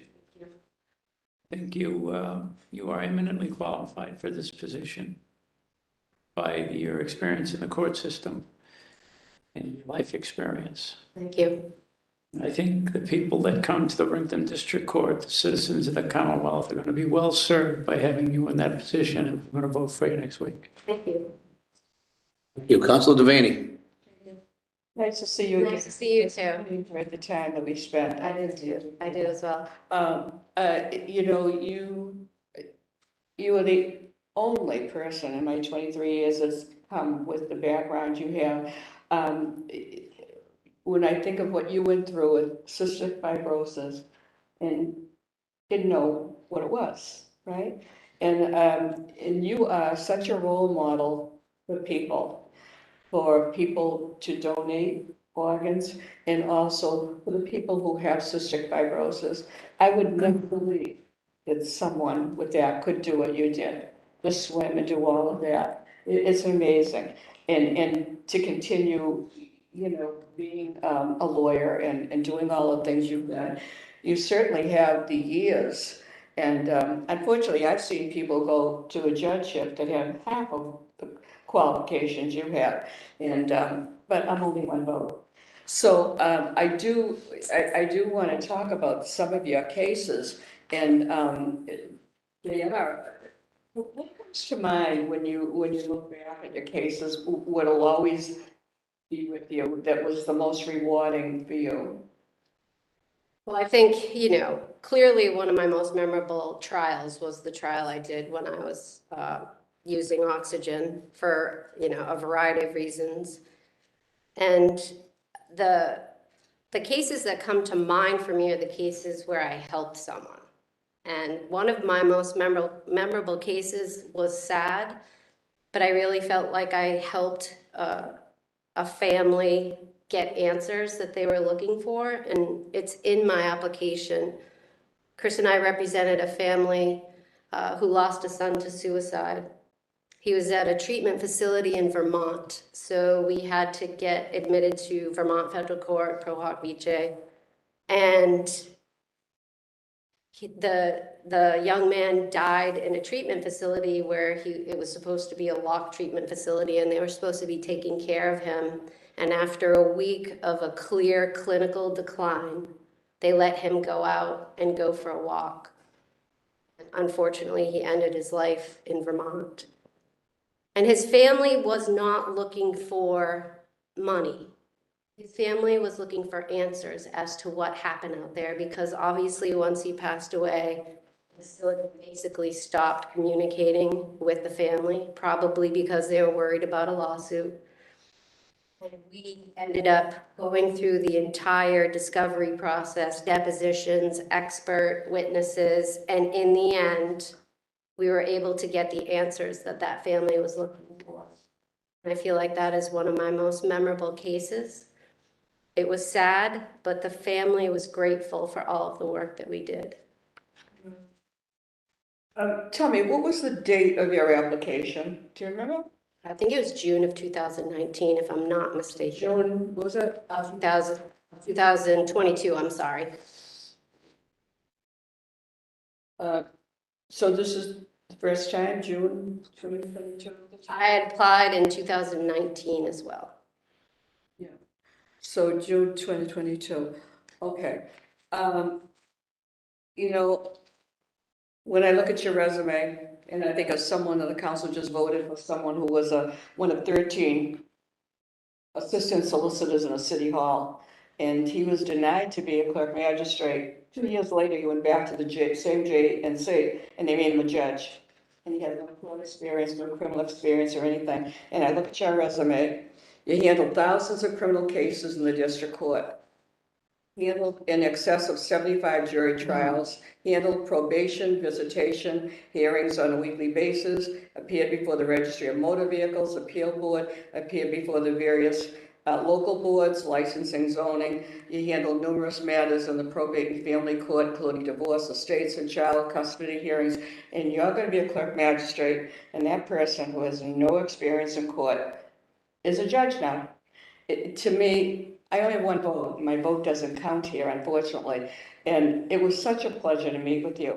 Thank you. To see someone that kept going through all your health problems. I can't even believe. I mean, I've had family members that, you know, they had lung cancer. My husband and my sisters, and they couldn't breathe. But for you, the years that you went through as a child, and no one knew what it was. I just can't believe. But you persevered.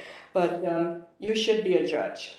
And I'm sorry that you're not, because you should be, and shouldn't have been denied in 2019 either. So when you look at your, you know, position, when you look back, you have not only done a lot of pro bono, you've helped a lot of people. And I won't vote for anyone if they haven't had compassion. I mean, that fellow that's a judge has zero, you know, has done zero pro bono. But there's so many people out there that can't afford a lawyer. And for you to step out and do that, I can't say how I admire you. And I cried when I read your JNC when you said that you swam for your donor. So that's a wonderful thing. So anyway, I hope that, you know, you have the age, you have everything, life experience. No one could have more life experience. And I just hope that you won't give up about being a judge. You should have been. You should have been. And 28 years, is it 28 years you've been serving? Pretty close, 29, maybe close to 29. 29 now. Yes, yeah. But thank you for all your service, and thank you for all the time. It was a delight to meet with you. I really mean it. I'm so pleased that you were appointed, because it doesn't always happen in here, so. Thank you very much. Thank you. Councilor Ayala. Thank you very much. I have no questions. What a nice presentation. Thank you. Compelling story. Thank you. Pretty amazing. Thank you. Good to see Chris Markey here, strong supporter of the council, strong supporter of you. Councilor another strong supporter. Your name come before the council next week. I would be honored to vote for you. Happy Thanksgiving. Thank you, Councilor Ayala. Councilor Duff. Thank you. I enjoyed speaking to you very much. I mean, there's not much else to say. We can just keep rehashing things. I love the articles that I read about you. I lost a younger sister who was it's nice to know that it gives, you know, one's loss gives another person life. Yes. And that you've taken that. Thank you. And I appreciate that. And I also really appreciate, you know, you said something in some of your writings, there's only so much time for woe is me.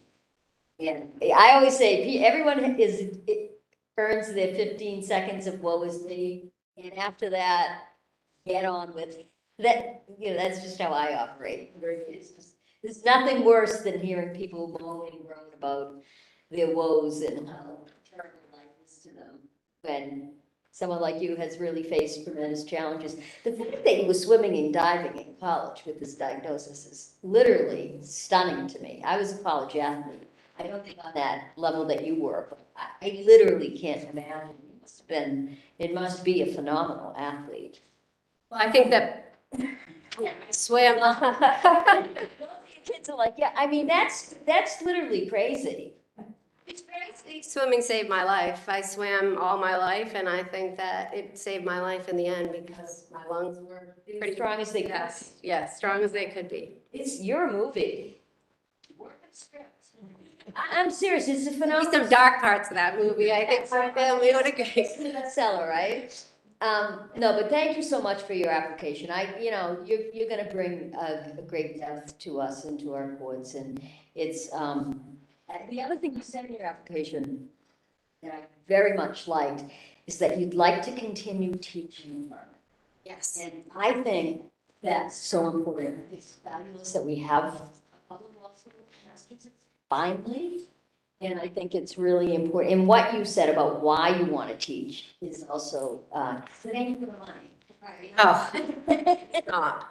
But it's really coming from someone in a place that we need to help the next generation succeed. So, Thank you. that's it. Your Councilor Kennedy.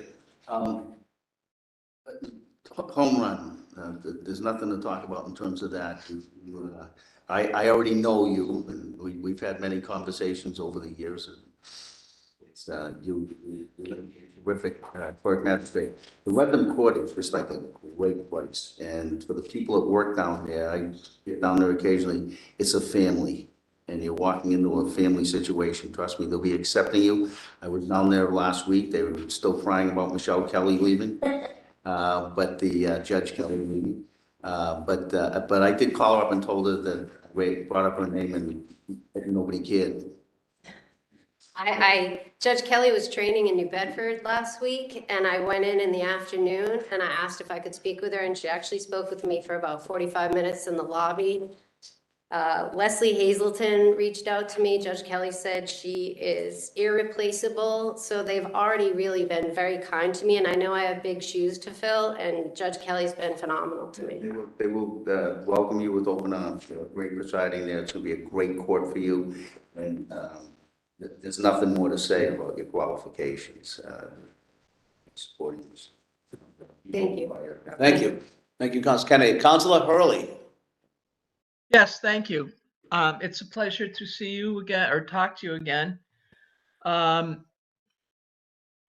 don't think there's anything that I can say about how courageous you are. You are unbelievable as it relates to someone who was dealt a tough hand in life and just made the best of it for yourself, your family, and everybody that you've ever dealt with as an attorney.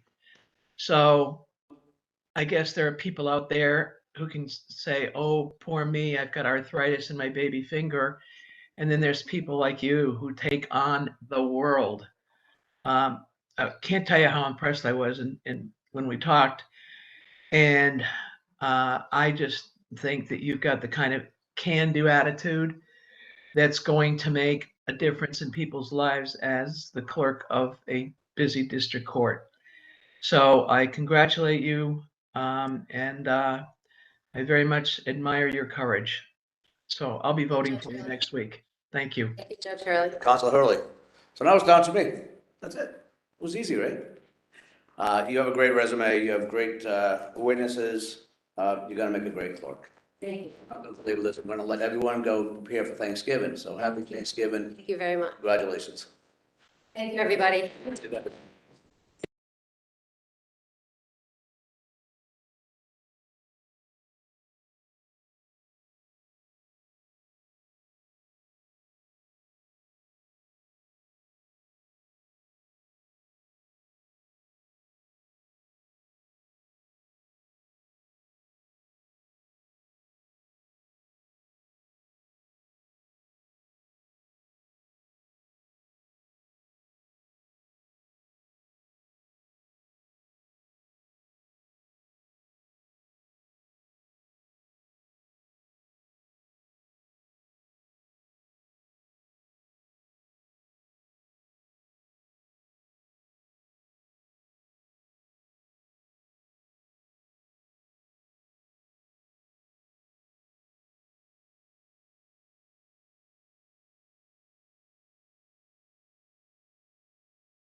Afternoon, everybody. Sorry we're starting a little late. We have 7 hearings today, so we just took a little break.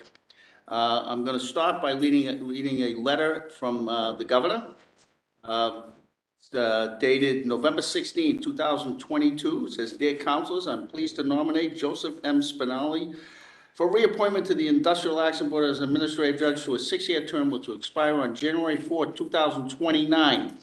I know we'll probably be the only one still here then, but I am enclosing the nominee's resume for your review. All right. As I instructed, this is a reappointment. Sometimes it's not necessary to even have hearings on reappointments, but I think it's important that we at least bring people in. And we're not going to call any witnesses. So just a few brief words from you, and then we'll get to some questions. All right, well, I just want to say thank you, first of all, and hopefully I can be able to get reappointed because I really enjoy the job that I have as the administrative judge. I enjoy the public service aspect of it, and hopefully can continue this for at least another 6 years. Super.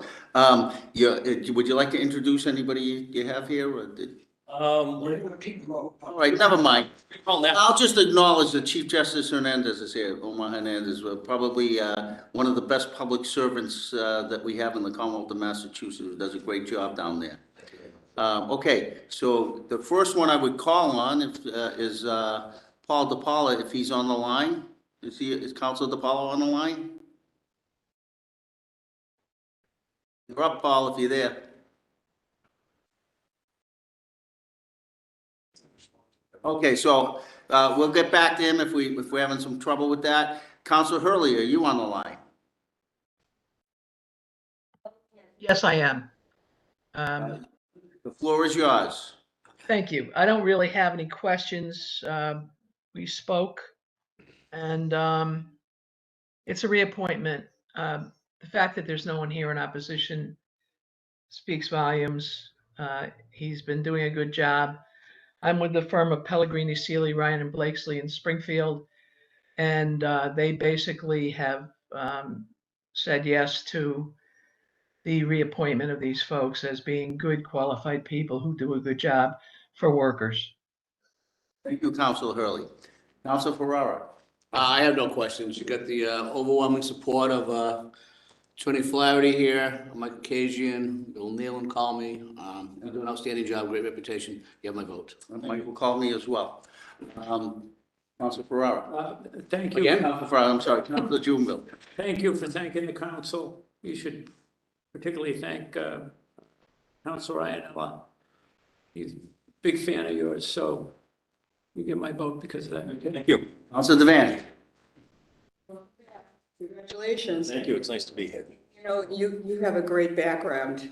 I mean, you have been, for 28 years, this has been your focus, you know, on compensation claims and everything. And I couldn't be happier that you're willing to serve again.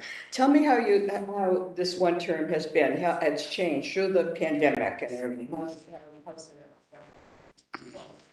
I think the main change was whether going from virtual, in-person to virtual, and how the DIA adapted to that. And I think that we did a great job.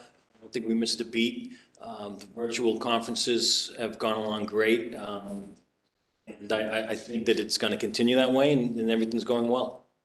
Well, I have to say, I'm so proud of all the Industrial Action Board members. I have voted for the members that are there with you, and you have the best boss. So it's okay. When you have someone of when you have someone of integrity that it's the head, then that's the important thing. So I'm very proud that you're being reappointed and proud to vote for you. Great, thank you. Thank you. Just before I recognize Councilor Iannella, the Zoom stuff you mentioned, we're going to keep that going. That's pretty important for injured workers and everybody else. Yeah. Thank you. You know, good. Councilor Iannella. I have no question.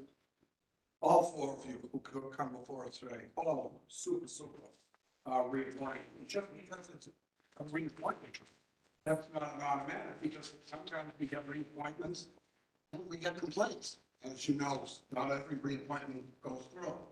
but you four have all been outstanding. You're doing a great, great job. And I do have my list, I'll only say it once. These boys have called me, and I don't know which one they called for, so I'm gonna put them all. And I said, Gary Alaccio called me, he loved all four of you, all of these people did. Bill Nealon, Steve Brendamule from Natick, and Sean Flaherty. I mean, there might have been more that I didn't write down, I forgot, but really, excellent job. To me, and I've been on this council since 1984, to me, this is the best board we've ever had. You folks care about the ancient worker. You're fair, you give people their say. Maybe no one's happy all the time, but you know what? You do a great job, and I want to commend you all. Thank you for all of you. Your names come before the council next week. Great. I hope we're not being too hard on you. Councilor Duff. I have no question. I'm just grateful that you want to do it again. Terry, For all of you, seriously, it's. You're doing a great job. Just say one. No. Go ahead. I just said, Bill Nealon called me on YouTube. I just wanted to let you know. Yeah. You're doing a great job. I've gotten the same calls. In addition, I kidded about Dan Napolitano, with I've known for now 59 years. I'm embarrassed to say, since kindergarten. I got the call from Mike Occasion, on all four of you from both of them. I got the call from Sean Flaherty, and I gotta tell you, the reason you're here is that guy. Your term's up probably right after the governor leaves. He really pushed it, said we had to get these things done before the term ends, and it was all INL. I just want to say one last thing. Omar has been really, really good too. I spoke to Omar, I spoke to Lieutenant Governor, we gotta get these names, I told you that. We gotta get them, because you guys do a great job. And I'm glad your names have all been submitted. But Omar, can we get some type of assurance that at least the WebEx is gonna continue? Yes, my assurance, absolutely. I've been an advocate since day one, and all our metrics are in great shape. I don't do comment, so I have to rely on him and on Judge Siegel, who told me she'd kill me if I didn't help him. So all of you, but here's Councilor Farrar. Thank you, sir. I thought I acknowledged you twice already. No, just once. Oh, you did? Yeah, actually you did. The third time though. Third time's a charm. That's what you're known for, Joe, being charming. I want to echo the sentiment that, Chris, I know, helped out a lot to make sure all these things get done before the end of the governor's term. So it's great to have you all. And I would ask, can we do like a slate vote? I mean, they're all here. We'll just go, it's good. This hearing's adjourned. Next. Okay, next. Rosado, come on up. Thank you. Same thing, thank you. No.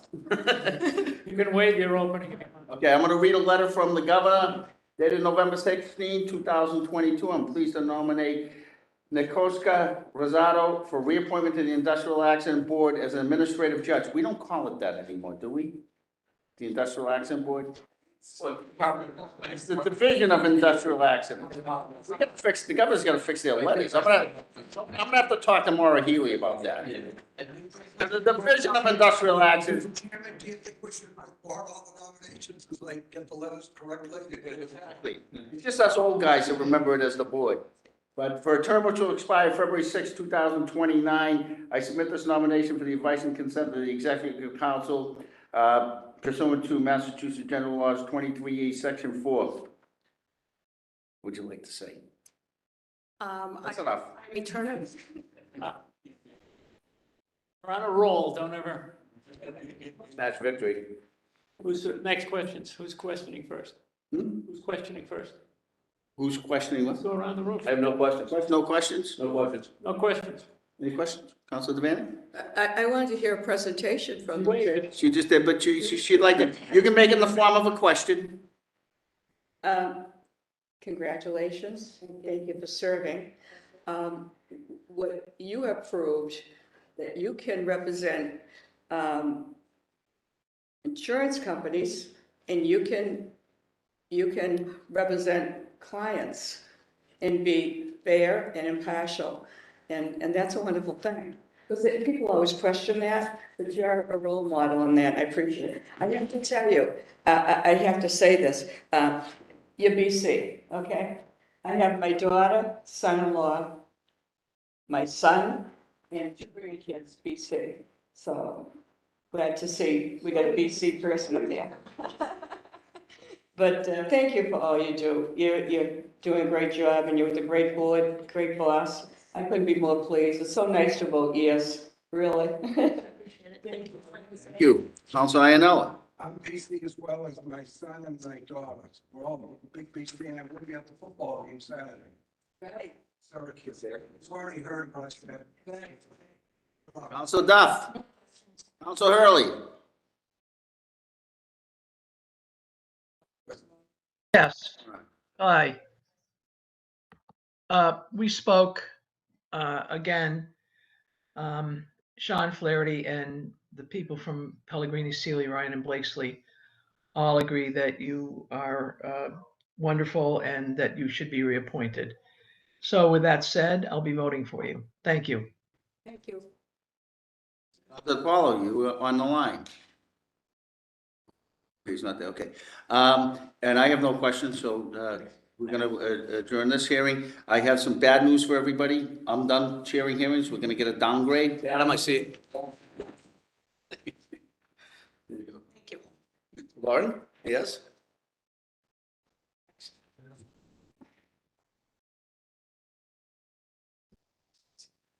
All right, welcome. Want to introduce all your family and friends you brought today? Thank you. I actually prepared a long statement. I said, Do you want to waive that? No, I would recommend it. I am pleased to recommend Lauren Bergheimer for reappointment as a judge to a 6-year term that will expire on March 29, 2029. And Lauren has a distinct honor of being a Swansea resident with me. So, is there anything you'd like to say? just, again, I thanks. It's a busy day. I know you're a busy council. Really appreciate being here. Councilor Iannella, I thank you for getting us here. Thank you to Governor Baker, Lieutenant Governor Polito, and Senior Judge Hernandez, who's here, and our colleague, Attorney Flaherty. Thank you for having us on this busy but important day. You have a stellar reputation. Councilor Jubinville, any questions? Don't have any, no. Councilor Devaney? I just want to say thank you for your service, and I am impressed by your publications. That tells me you're knowledgeable about, the type of law that you're in, and I'm very pleased with that. So you got through the pandemic. Yeah. Yes. Yeah. Yes. I heard that. Under the Like I said, it's your Hernandez. through it all. Yes. A lot of the courts found it difficult. We had to switch gears right away, embrace the change, the virtual world. It's here, it's upon us, it's working, and I think it should, continue, at least as an option for people. Rather than making injured workers travel, pay the money, so. It was ingenious. It's tough that it came out through the pandemic, but I think it was a positive. But I just think it was your first term and what a way to Yes, get halfway through. the pandemic. So that's what I was wondering how you did. But I guess with the technology, I don't know what we would have done without technology during this whole times, But thank you and congratulations. Thank you very much. Thank you. Councilor Iannella? Councilor Duff? I hear Hernandez I didn't call on you. Councilor Kennedy? might be retiring soon. He'd be a good senior judge. If you want, I can help push him out. So he's coming up for renewal soon. We can get rid of him. Councilor DiPaolo texted me that he has some technical difficulty. He's listening, but he can't chime in. Councilor Hurley, do you have anything? I just want to say that I've spoken to all of the nominees and again, had a nice conversation. And again, my firm Pellegrini, Sealy, Ryan, and Blakesley has given her an A+, as has Sean, and I'll be voting for you next week. Thank you so much. I think you might get it next week. Okay. Right, dismissed. Thank you.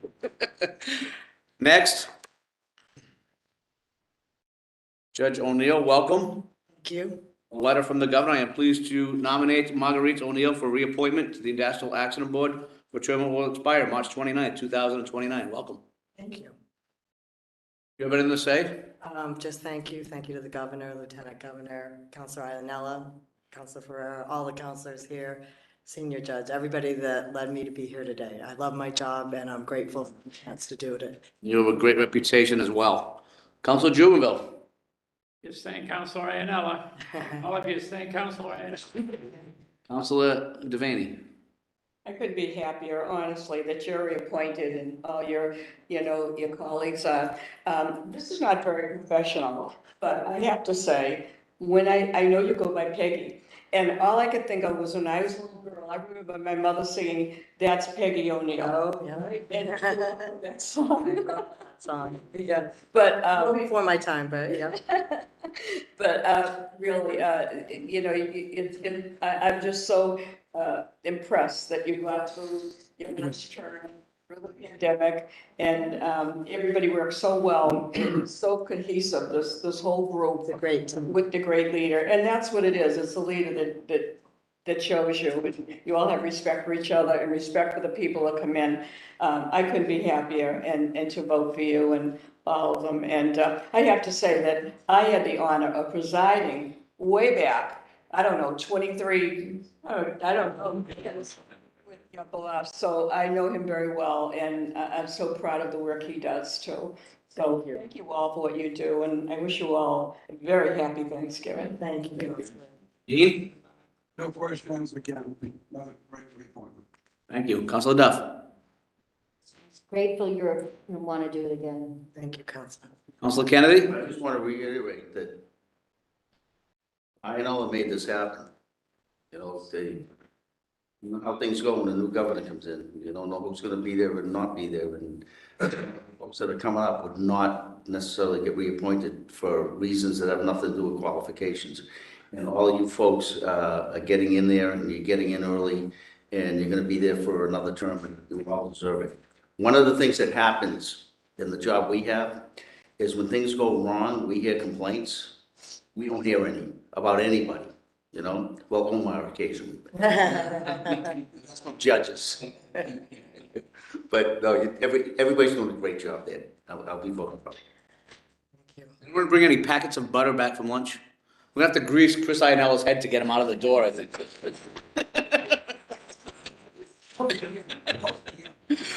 Hearing's adjourned. Thank you. Happy Thanksgiving. What about me? Excuse me. We'll have that. No. Oh, I forgot Mary. I'm sorry. I thought you were done, Mary. You're gonna be We're gonna done. reconvene. You have, all right, 10 seconds on the clock. Okay, I, again, reiterate, I'm with a firm that does tons of workman's comp. And I still call it workers' comp, okay? Because I'm from the old school, and I remember the song Peggy O'Neill. Again, because I'm from the old school.